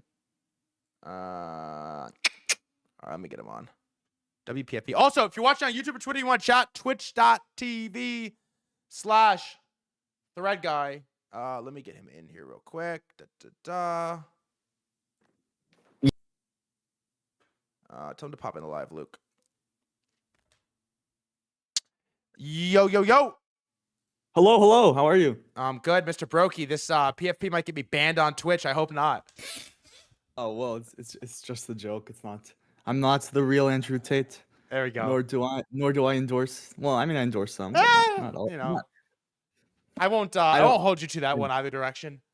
No, I agree with them on some things. Disagree on. You know, 50-50. Anyways. We can say the Tate topic. Welcome to the stream, dude. It's an absolute pleasure to have you here. Sick P&L, man. Thank you. So I just want to clarify a few things. So there's this concept on Polymarket called neg risk. Basically, you can have option A, like you have outcome A, outcome B, outcome C. You know, if you buy no shares of outcome A, you can convert those no shares of outcome A into yes shares of outcome B and C, assuming that it's guaranteed that A, B, or C will occur. And because of this, I essentially neg risked the no shares of JD Vance to all of the other brackets. Now, I also have yes shares on JD Vance, so it's a little bit confused, and this is sort of like a Polymarket's bug. But regardless, so like most of the P&Ls on that bracket are actually like incorrect. But wait. Can you back up and explain Polymarket neg risk? I don't know if that's crazy, but I've never heard that explained before. Okay. So essentially, you know, you have, let's say there's a sports event, right? And let's say it's soccer where you can tie in the first 90 minutes, right? And one of those three outcomes will occur. So basically, if you have no shares on, you know, team B winning, it's the same as having yes shares, the same amount of yes shares on both team A winning or it's tying, right? Because mathematically there are only three options. So the prices will be the same. You can go on any Polymarket market, and if you add up all the odds of yes on all the other brackets, they will add up to the price of no on one of the other brackets, which is a fun thing. And bots actually arbitrage using this. Whoa, so how often are you like thinking about this and using this? How often are you thinking about this? So I think it's very strategic because sometimes you can get shares for cheaper, and obviously you can just use these market mechanics to make more money. Whoa, thank you for the explanation. And let me back up. Like, give me an intro. Who are you? For as much as you want to share, and how, like, what is your trading experience and lore? Yeah. So I guess my first experience in crypto was like not on prediction markets. You know, first it was actually OpenSea. I know you were just looking at that. I bought into some of those at the higher prices. But from there, I went into meme coins, and now like 2 years ago, I went into prediction markets. So I'm primarily trading prediction markets. I think I've traded literally every category of prediction market on Polymarkets, and you know, I think I've made money on all of them, and I think I just like always look for edge. I think I use a lot of like just rational, common sense. I want to say, although like that's a little bit rude to people that, you know, make you know, are my counterparties. But yes, so I do a lot of that, and but more recently, like since February 28th, I'm primarily trading geopolitics because I have a lot of insights on there. So like on February 28th, obviously we know the United States commenced the military operation against Iran, and so on that market, Khomeini ultimately like met his demise. But in between that, many people had not priced in this. So the odds of Khomeini being out, Ali Khomeini, the father, the son obviously being Mujtaba, people hadn't priced this in. So it was like the market was roughly at 50 cents by the time I had woken up. And I bought a lot of shares of Yes, and he turned out to die. I think people were trusting Iranian media, state media, in that scenario a lot. I'm just giving you an example of a trade of how I use this edge. So people trusted Iranian state media a lot rather than looking at the Israeli media. Israeli media was saying that this was a targeted strike. He's definitely dead. So I think this was kind of my edge. That's like people in the West don't really understand that people don't know which media sources to trust. I would say that. I would also want to say people in the West don't understand don't understand Islam, and as a result, some of these terrorist organizations don't make the right trades due to that. Okay, I have a bunch. First, tell me what media outlets you should trust. Like, how do you know who to trust and who not to trust? There's been the notorious. Also since February 28th, all we've covered is geopolitics as well, and there's been the infamous Israeli news network 12 that has falsely reported like 10 different things, and markets have whipsawed both directions. And that's why I don't like. So I mean, it's extremely hard, as you said. I think you also have to think a lot about incentives when you're going through these problems. I obviously I'm like there are some like niche analysis, news networks that probably have like very few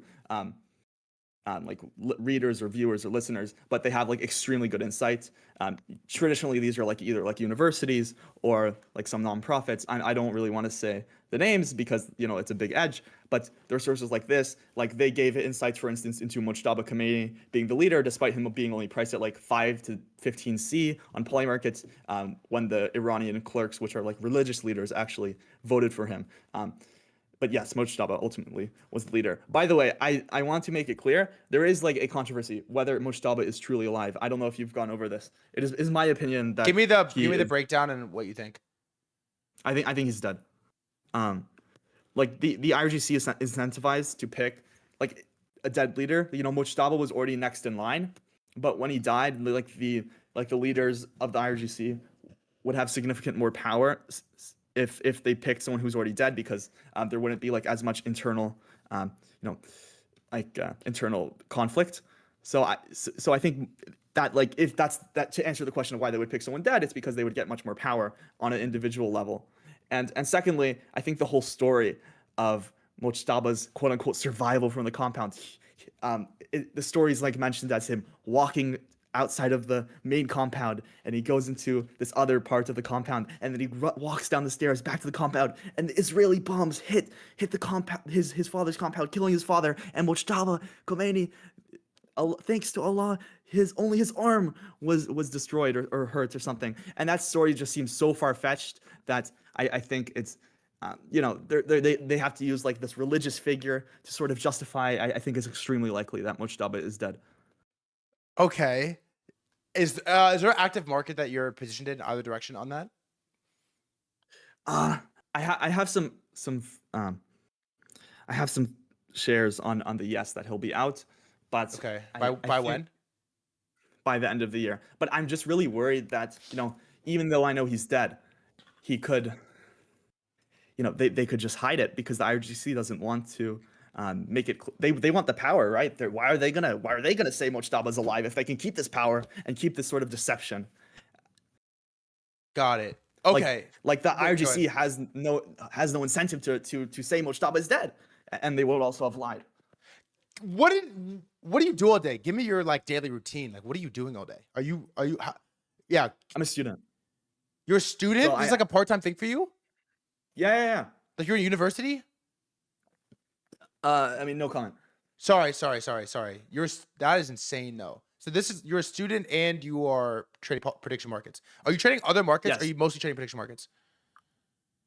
Yeah, so I've also been trading, the oil markets on Hyperliquid, which is very interest, which has a very interesting mechanic because they are tied. They have an oracle price. Like I'm sure everyone on the stream is familiar with Hyperliquid and how you have the funding rate, and this essentially pegs you to the oracle price. But if people believe the oracle price to go down, for instance, we can all agree the war has like above an 80% chance to resolve in the next like 6 months, right? And because of that, the funding rate should, in theory, price down the market. Yes. As in, like the funding rates should make it such that longs pay, shorts pay longs in the long run because the markets will end up there eventually. And you can actually think Hyperliquid, this funding rate is mispriced on Hyperliquid such that if you open a short position for the next 6 months, you'll make money. And I think this is actually one of the best instruments to short oil because of this sort of mechanic. Because you are heavily pricing in the war being over and that destroying oil. Well, I don't think the markets, I think the funding rate on Hyperliquid bounces a lot specifically on the Brent oil, which is the one I've been trading. Okay. And I think that you will not pay that much money to short, i.e. you won't lose that much money on a funding rate. I know you mentioned trying to short or to long Bitcoin. I think the Hyperliquid way is much more, it's a better way to do it. But I would also like to clarify, I saw someone on your stream earlier said that they're short oil. I'm short oil in long run, but I'm very long oil in the short run in the next 3 days. I think. Okay, what happens in the next 3 days? Escalation this weekend? Yes, I believe so. What are you betting on? But let's put it this way. I think it's like a 30% chance, right? So let's not. And how do you come to? How do you come to? What are you calculating when you come to 30% chance? It's like a specific number. I think I can't put it's just I don't know. In the past, there's not. I can't really justify. Interesting. And so what do you how are you positioned for it, and so how are you positioned for it in oil market? How are you positioned for it in prediction markets? And then what is your general read on where this is going? Well, I think this is one of my issues on prediction markets. I don't necessarily always price in the news correctly, which is why I always look for a substantial edge, more than 20 to 30%, and for that reason, I usually I make money on most of the trades, but so anyways, to answer your question, what I think Trump will do is I think there will be a very short strike, and I think it will decapitate a lot of the RGC, and I think he will destroy a lot of the oil infrastructure and energy power infrastructure, and I think Trump believes that doing that will allow, will bring the Iran to the negotiating table in a place more willing to give away the highly enriched uranium, which is I would say biggest factor by far about why Trump hasn't met or agreed to the Iranian demands. Interesting. What do you think about trading? What do you think about trading oil on Hyperliquid versus trading some of the oil market to poly market? Yeah, I think the oil, all markets in poly market, are time constrained, right?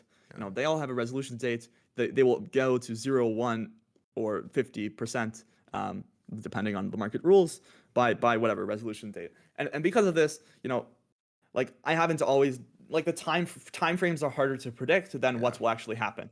I saw this on my accounts. I bet a lot on a U.S. and Venezuela operation, but I bet on late 2025, and it happened on the 3rd of January of 2026, right? So I think time frames are harder to predict, and for that reason, sometimes it is better to use perpetuals. But sometimes I do have shorter term conviction, and for that reason, I would use poly markets in that case. I think it really depends on the opportunity. Interesting. So where have you been the most wrong since February 28th? What markets have you gotten wrong for the biggest losses? Most wrong. Yeah. Okay.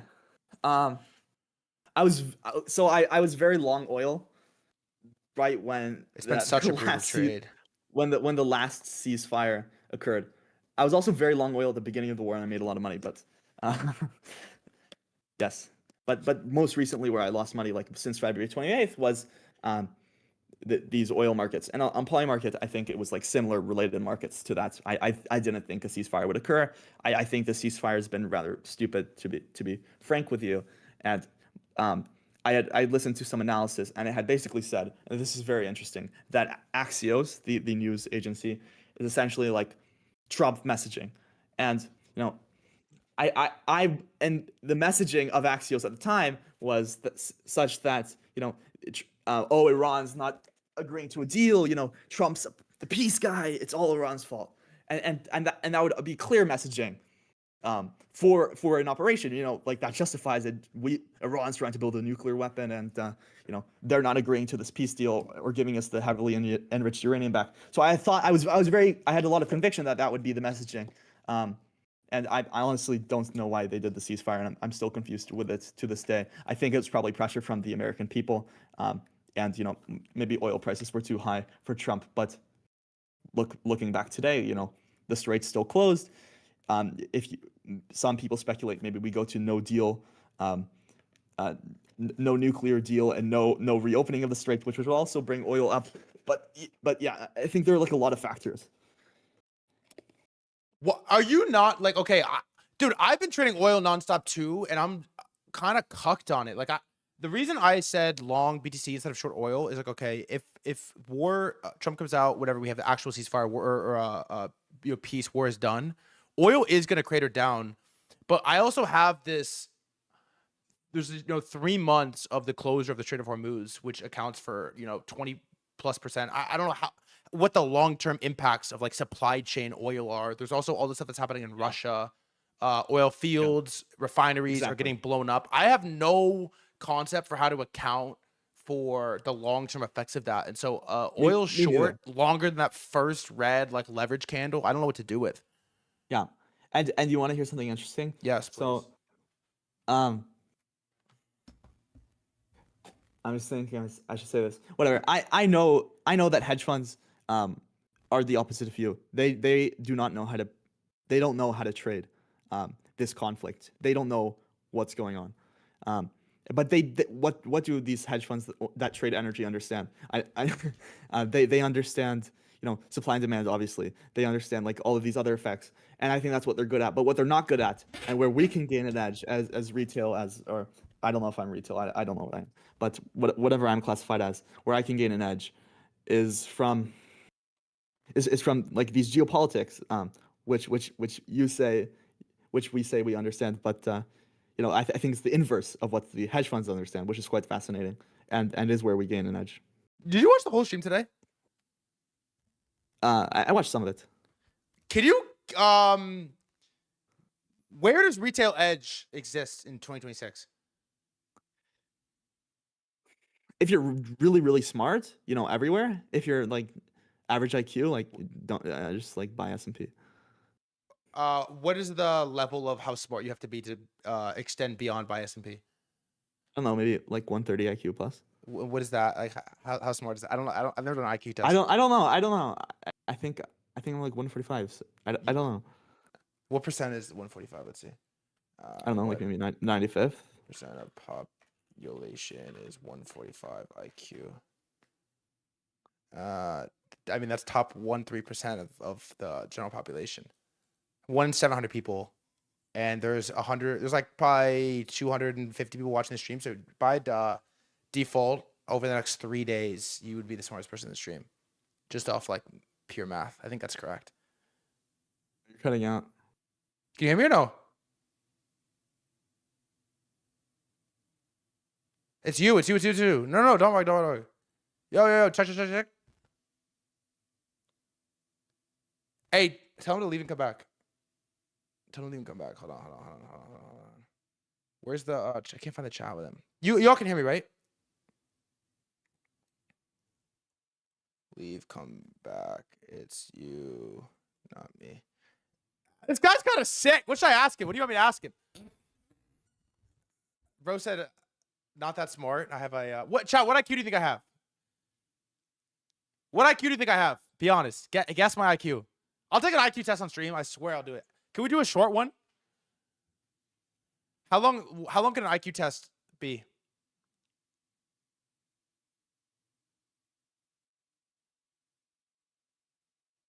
Yo, my Wi-Fi cut out. I have Okay, no you're idea. back. You're back. Sorry. Dude, that's 1 in 700. IQ. What? Yeah, that's high. Did you make that up or you took a test? No, I took like some tests. And so you think if you're under 115 IQ, you should not trade? I didn't think buy okay. S&P. Well, Give me that take. I didn't know it was that high. To be Give me honest. the full take. Like give me like a I thought it was, number. like, well, look, like You just made your IQ up. And it's not true. no, I took the test. I can screenshot you the results. I mean, whatever. So maybe it's like 120 plus. But I think also like there are people with lower IQs that are very successful in life and in these sorts of industries. So I think what? Why are you laughing at? It's just good. Keep going. It's just fun. The chat's just like geeks at the IQ take. They like the IQ take. Yeah, good. Okay. I think a lot of people are like. I think also what a lot of people don't understand, like just talking to people, they don't understand that you need to actually like have an edge and you need to like justify why something's not priced in. And if you can't justify why it's not priced in, then you should not make the trade. I think that's a good take. When or like how did you realize you could make money on poly market for the first time? Like where did you realize you have edge?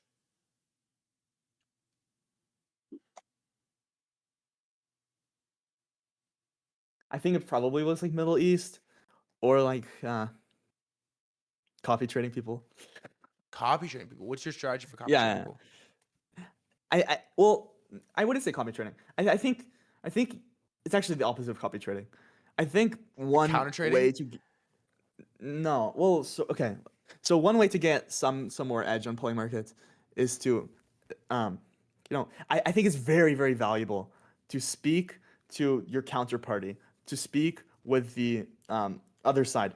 So I essentially, like, if there's some markets, like, sometimes it's hard to know why it's priced in this way, and by talking with people on the other side, you can essentially just find why they are betting on that side, and you can find if they're complete idiots, and yeah. Okay. So how often are you trading solo in a silo versus talking to other traders?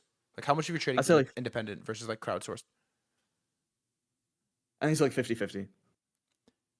On oil, it's like only me, because like obviously there's no data. Interesting. There's nobody else I know is like trading the oil futures. Interesting. It's interesting you're trading them on hyperliquid. Like how many poly market traders that are good in prediction markets are making money in other vehicles like hyperliquid, crypto markets, whatever?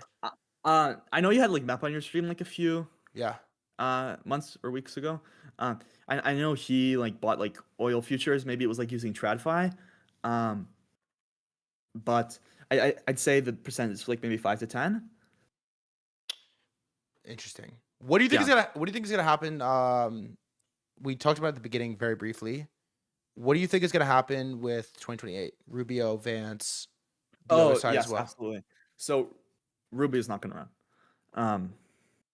Rubio enjoys his job as Secretary of State, and he's not going to want to go on the campaign trail. Risk probably will lose, by the way, and he would rather retain his Secretary of State's job, and because of this, I just don't think he's going to run, because he won't want to go on the campaign trail. I think that's much more on JD Vance's path. I think the fair value for JD is likely.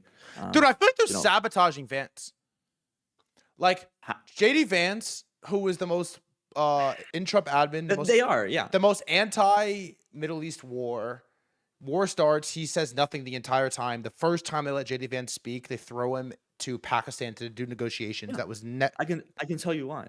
Okay, they're saving Marco, who is in my opinion a remarkable candidate for 2032. And for 2032? Fuck, are we gonna make it that long? I mean, that's the assumption, I suppose. Why would they save him for 2032? Do you think because the 2020 election is cooked? Yes. You think it's for cooked Republicans, regardless? cooked. Yes. Yes. And so what? Gavin Yes. Newsom? Or AOC, I guess. Are you betting on it? That direction? I haven't bet on like candidates. I've bet on the party winner, and I've bet on JD Vance over Marco, like by selling my yes shares. But yeah, I do think like AOC is much less likely than Gavin Newsom. Though it's just like those are the top two. I know I'm just reading what chat's saying. Yeah, fair. I mean, I mean, AOC is tough, right? But I guess we'll see. I don't have much of a take on 2028 at all outside of the Republican side. Well, we'll see. We'll see. I think if AOC like wins and gets nominated, like, or if it's very clear she's going to win, like obviously, someone said apply to Jane Street. Yeah, I got an interview. Anyways, if AOC runs, I think Marco is much more likely to run because she's such a weak candidate and she's way too extreme, and Marco's pretty centrist or right of center, I guess. How do you trade like trade directly and around Trump announcements and speeches? His announcements and speeches. I think you need to be very careful because Trump says a different thing every day. I recently charted like Trump's statements on like graphing from how likely he is to make a deal versus how likely he is to escalate, and it literally like spiked up and down every single day. So I think you have to be very careful on what he says. He says a different thing every day, especially with this Iran war, and that's a big risk if you're just like fully going into like one statement after he said it. And the markets actually like have begun to understand this a little bit more, but they still fluctuate with these varying statements. Obviously, like when he says we've just secured a 2-week ceasefire through our mediators in Pakistan, like obviously that's a very clear signal. But beyond that, like I think a lot of what he says varies day to day. What's been your biggest win, or maybe not just pure P&L, but the trade that you're the most proud of?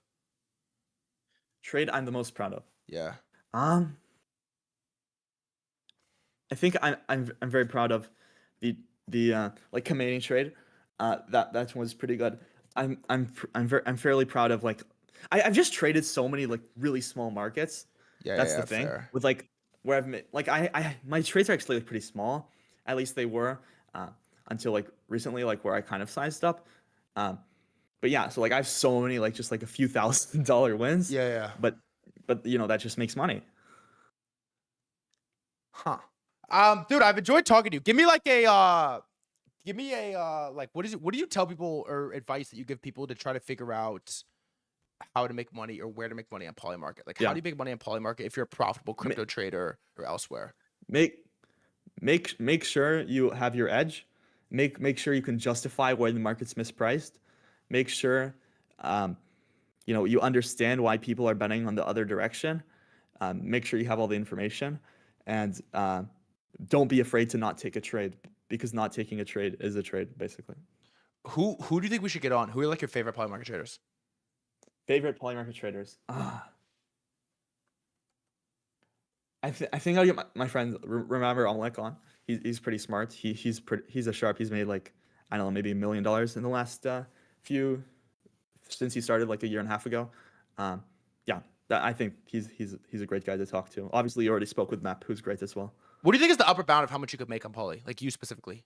Upward bound me? Yeah. With my strategy? Yeah. I think a few million a year, which is why I'm like, I'm excited for there to be much more liquidity, and obviously like Polymarket announced perpetuals. I think I would ultimately like need to expand my strategy to other like markets beyond Geopol, and I would need to be much more frequent and much more online. Dude, I build more bonds. I appreciate you coming on. This was sick. It's Absolutely. like a different side. Is there anything you want to shill? Anything you want to sign off with? Recommend people to direct links, whatever. Your Twitter's on here. I'm sure some people are following you on the stream. No, I don't have anything to promote. Just check out my Twitter page, Brokey Trades. Dude, the PFP is killing me, by the way, at the beginning. It was hard to focus. I apologize. Okay. It's a joke, but Yeah. Okay, man. Thanks for coming on stream, Brokey. It was a pleasure, man. It was great to meet you. Maybe we'll do it again at a million P&O. Yes. All right. Thank All right, you. my brother. Much love, dude. Peace. Bye. The guy's nuts, man. I like that. That was fun. He's fucking. Those are the type of people I like to talk to. Those are the type of people I like to talk to. He's up. Damn, he's up 500K. Impressive. He thinks a couple mil a year too. Impressive. Shout out to Brokey Trades. Fuck it, I followed. I think he's a good follow. I just followed him too. I hadn't followed him before. Some of these polymarket guys are hilarious. They're really funny. Shout out to Brokey. Toolkick, send me the IQ test. I don't think I'm gonna do it on stream though. I don't think I'm gonna do it on stream because I can't focus. I don't think I could do it on stream. Is it long? Like, how long is it?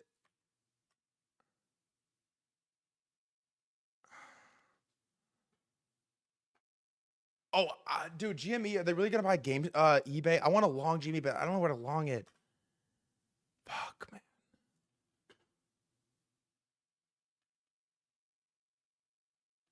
Fuck, man. This is the type of trade I want to trade. This is like a fun trade, man. Well, he's in the chat. What did you just say? Where is he?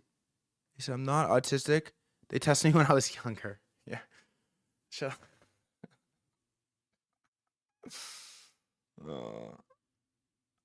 This is such a fun trade, man. I want to trade this so bad.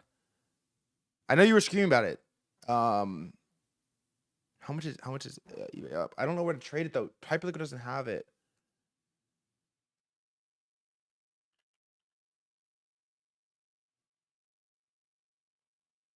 It's not up that much. It's up 3%.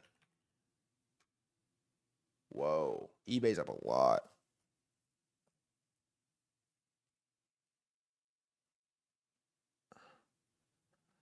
I don't have money on...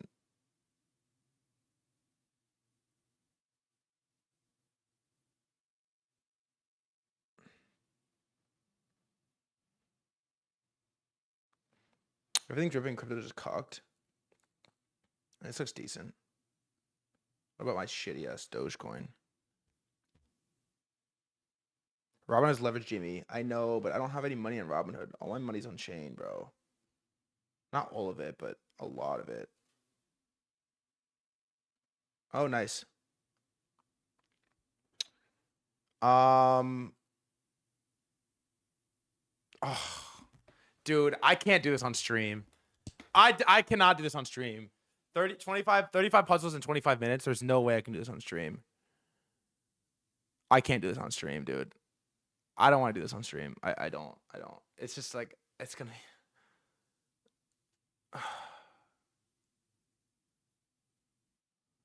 I don't want to do this. What do you think your IQ is? All right, let me try something. I'm gonna ask ChatGPT what do you think. I'm gonna ask Claude what my IQ is.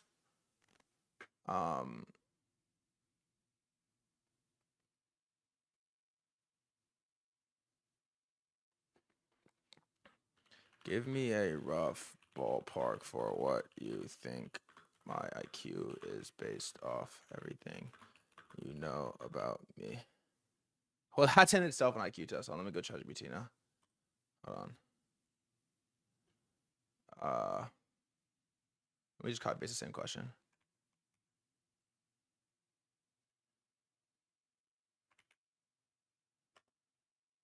No, it's not on the screen just in case. I don't know what it pops up when I click on it.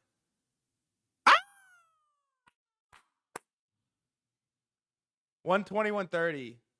120, 135. 130 IQ percentile. 130! 130! 130! 130!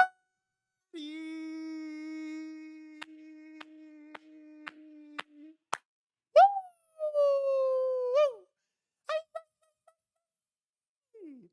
130.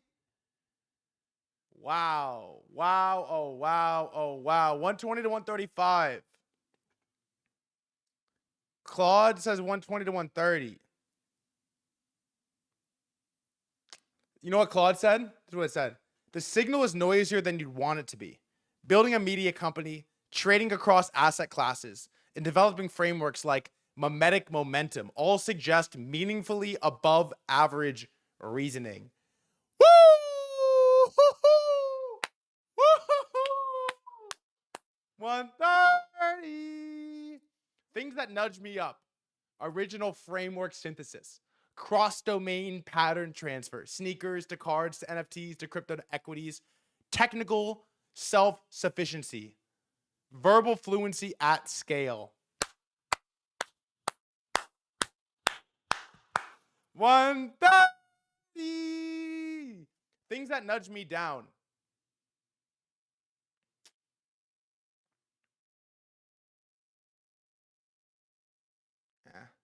Not that good. We'll skip that shit. The deeper challenge. Why do you want the number?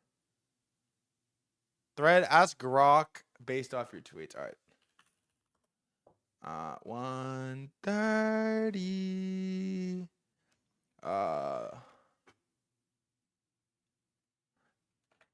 Based off my tweets, not thread guy, estimate roughly my IQ. Your Claude says, wait. Everybody ask their Claude. Ask their Claude what oh, it's 130. Woo! How about this? Famous birthdays thread guy. Interesting, I'm 130 also. My Claude said the same thing. I did. My Claude also said the same thing.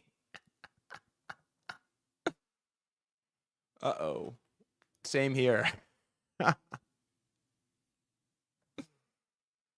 103rd most popular person on the planet with 130 IQ.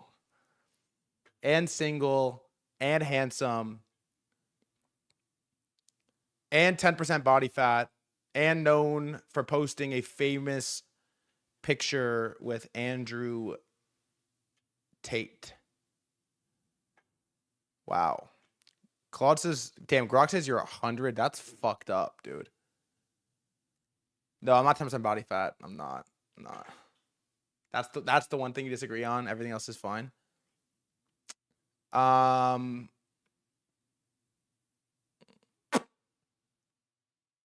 Mine's refusing to answer. That's worse.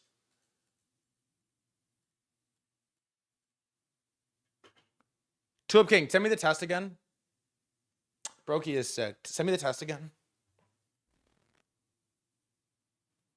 100,000th famous person in the history of the planet. And I'm 155. You're not 155 IQ. Say some. If you're really 155, say some smart shit right now. On God, say some smart shit right now. Say some 155 IQ shit right now. TG for president. That guy's a genius.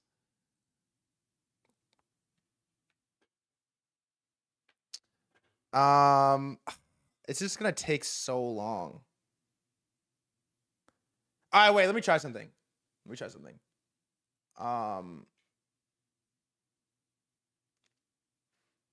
Damn, like it's personal though. Ask me 5 questions right now to estimate my IQ more sharply.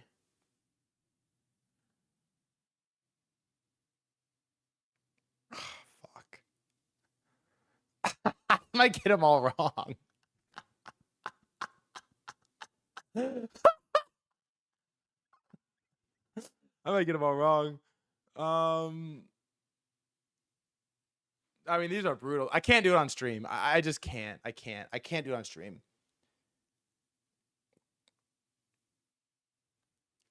A courtroom is to a justice. I'm just testing to see what kind of questions they give. A courtroom is to a justice as a market is to Like a vendor? What kind of market? A trader? What kind of market? Like a farmer's market or like a trading market? Like a vendor, right? Like a vegetable vendor, like a farmer's market?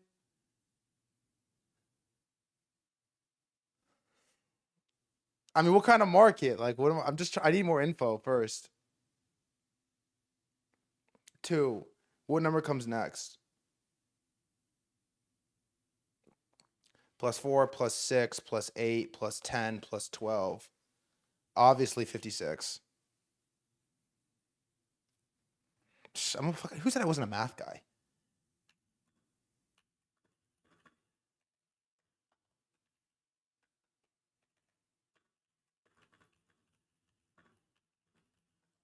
Two, 56, obviously. 3. Explain the difference between intelligence and wisdom in 1 second. What kind of 3. Intelligence is raw IQ. Wisdom is a collection of knowledge gained from experience and ability to pattern match. It's pretty good.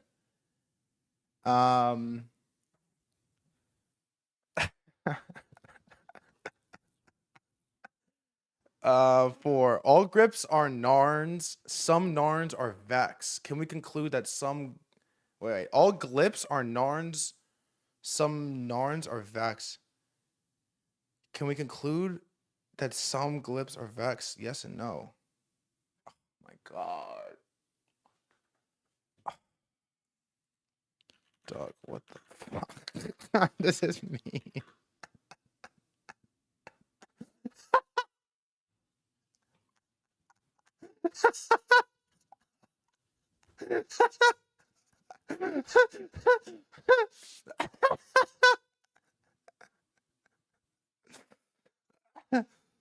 Shut the fuck up, Lopo 100x. Take an IQ test, you fucking retard.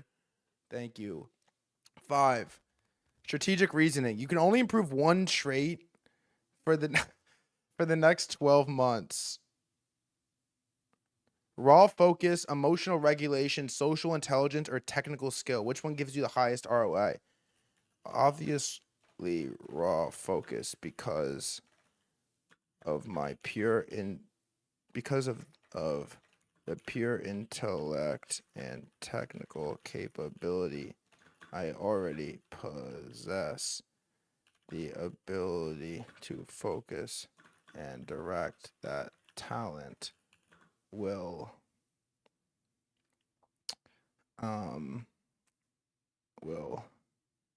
deem the most valuable.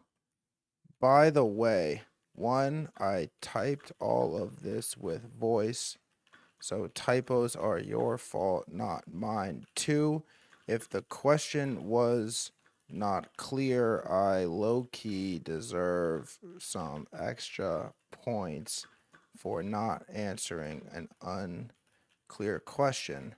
Surely, right?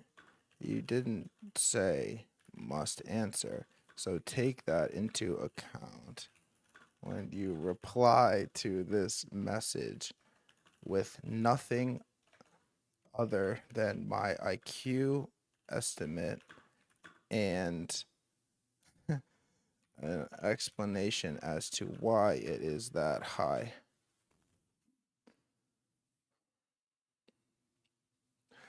$130! Yes, sir! Why it's high? You instantly solve the numeric pattern. Challenge ambiguity instead of forcing a fake answer. Gave a workable intelligence wisdom distinction, and your 5th answer shows self-modeling. You know your leverage point is focus, not more ideas. Why it's not higher? You didn't handle the abstract analogy. Dodge the formal logic question instead of slowing down and translating it. In your wisdom definition, blurred knowledge with judgment. That caps the estimate. Most likely point estimate 124.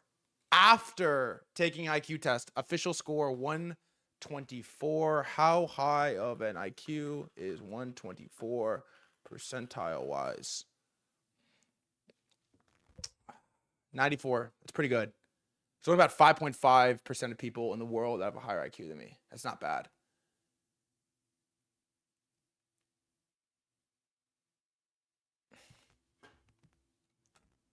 Wait. Claude told me mine was 135 plus, and I have a higher paid plan over there.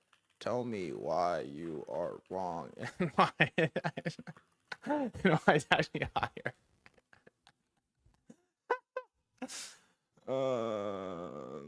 That's so good. I'm still not giving you 135 plus off of this. Wow.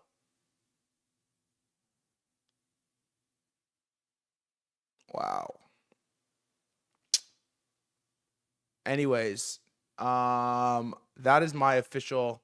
Someone said, I understand why you don't get a second date. Why? Why? Why? Oh, why? 130. Is it because I'm manipulative? I've been told I'm manipulative. I don't think gaslighting is real, though. Gaslighting is not real. I'm not manipulative.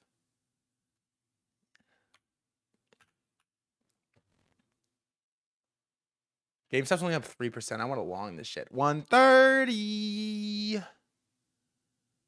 Everyone's taking an IQ test after the autistic guy comes on stream.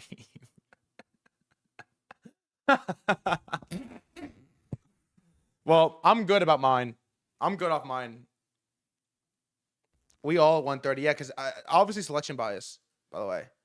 You're like, oh, it tells the same thing to everyone. Yeah, selection bias, though. There's not a bunch of idiots watching the stream.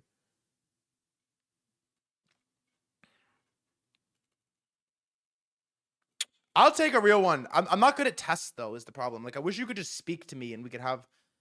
Maybe, is there like a... Can I hire a person that I can just speak to and they can grade my IQ via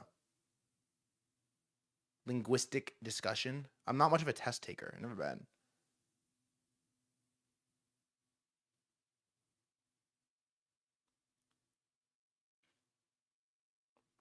How are your grades? What do you think my high school GPA was? Be honest. So I'm actually a smart kid, but I was never at the best school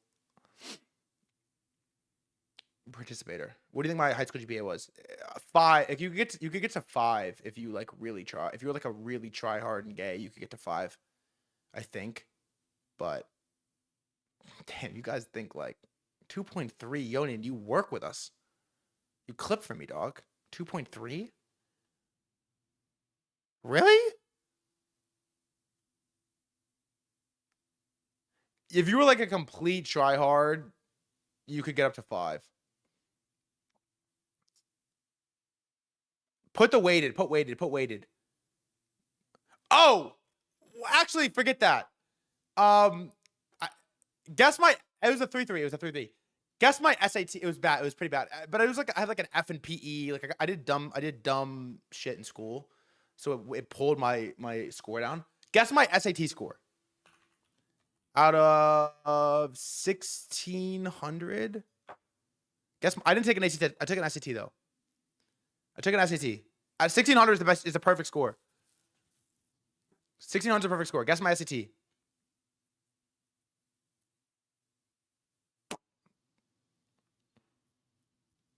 I didn't take an ACT. Damn, people are guessing high. It's kind of fucked. I don't want to say it then if everyone's guessing high. Damn, y'all guessing too high. Guess lower. Everyone guess lower. Guess like 20% lower. And then I'll feel good about saying high. I will tell you this. I took a PSAT.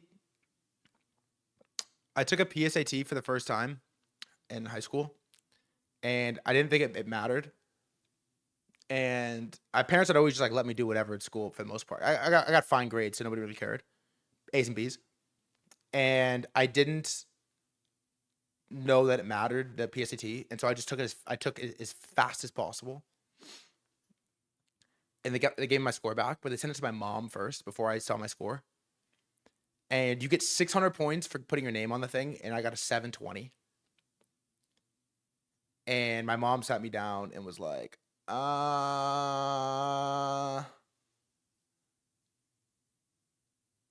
son? And I was like, yeah, mom. She was like, I think they need to have a discussion. And I was like, okay, first of all, I did not realize it mattered. It was a PSAT. And so I got a 1230 on my actual SAT. I got a 1230 on my actual SAT, which is what percent? It's like decent. It's like not bad, but the math part really fucked me. I'm not gonna lie. 1230 SAT percentile is 84th percentile, and I'm 95th percentile IQ. That sounds, it's about right. I'm also an EQ kind of guy. Wait, can I ask what about my EQ score? What about my EQ score? Watch this. Rough estimate. Were you self-regulation's a 95? Got it. You get hijacked by am I cooked spirals. That drags your EQ down hard.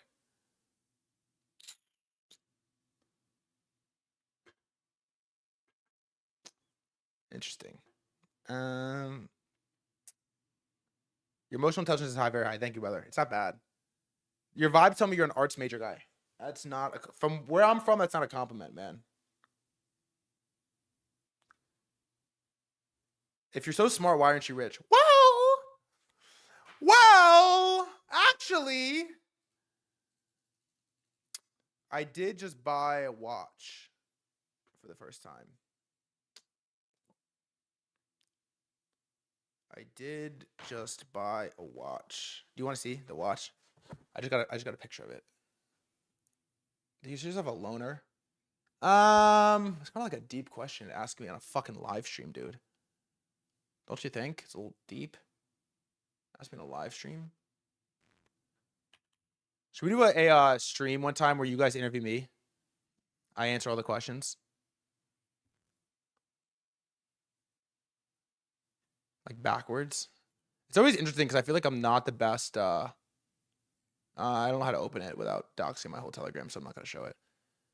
How about now? Would Malcolm like to interview? Malcolm is probably looking to talk to me as little as possible. Well, antisocial. I'm like a hella introverted extrovert. Like I'm an outgoing social guy, but I'm like, I got a really low social battery. I'm good for like one session. I'm out. Like you can be measured, in my opinion. The smartest people, in my opinion, are those who learn anything easy. That's what we're doing in your streams. I'm pretty good at learning stuff. I'm a fast learner, but I don't have like I don't start with a high bar for like being really good at math or like being really good at like, I go at it like really slow. Like I go at it pretty retarded and I just like force it. And then I eventually it just clicks, but it takes me a little bit longer. Could you get audited by Killer Hammer? I don't want to get audited because it's my shit is bad. It's bad. I am a mess with my finances. Can't lie. Do you overanalyze things and answer questions with counter questions? I'm a big answer a question with a question kind of guy. Well, first, tell me this.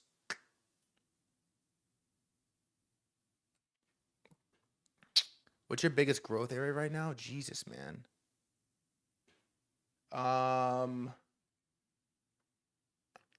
Not crashing out is this is my forever life challenge. Being able to do one thing. You know, this is the longest I've ever done one thing in my entire life, by the way, is this stream.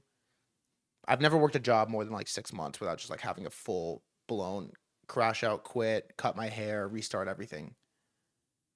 This is like the longest I've done anything in my life straight. It's been awesome. Yeah, usually I make it 6 months and the whole thing just implodes.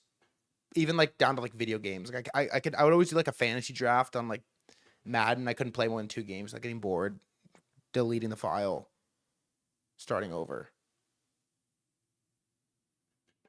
So that's been cool. Stream seems crazy high leverage. I mean, it's like the best possible way you could spend your life, I think, or my life, at least my 20s. I'm 24. Is talking to the smartest people possible so I can get as smart and skilled as possible, as fast as possible. And so that's what we do on stream. I dig this channel, quality content. Thanks, bro. I mean, this is all we do. This is literally the only thing I do with my life.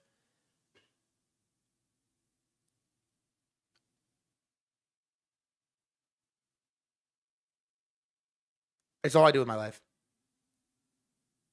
All right. Look, man, I'm going to be honest, guys. On that note, can one of you about basketball? I'm nice. I can really hoop. What are your thoughts on Mega, bro? I don't have much. The questions I asked you were a sign of a person with higher than average IQ. Thanks, brother. Look, I don't have that much. Other than to tell you that I think right now we're living through the greatest time in human history to be alive, to be conscious, to be cognizant, to be aware,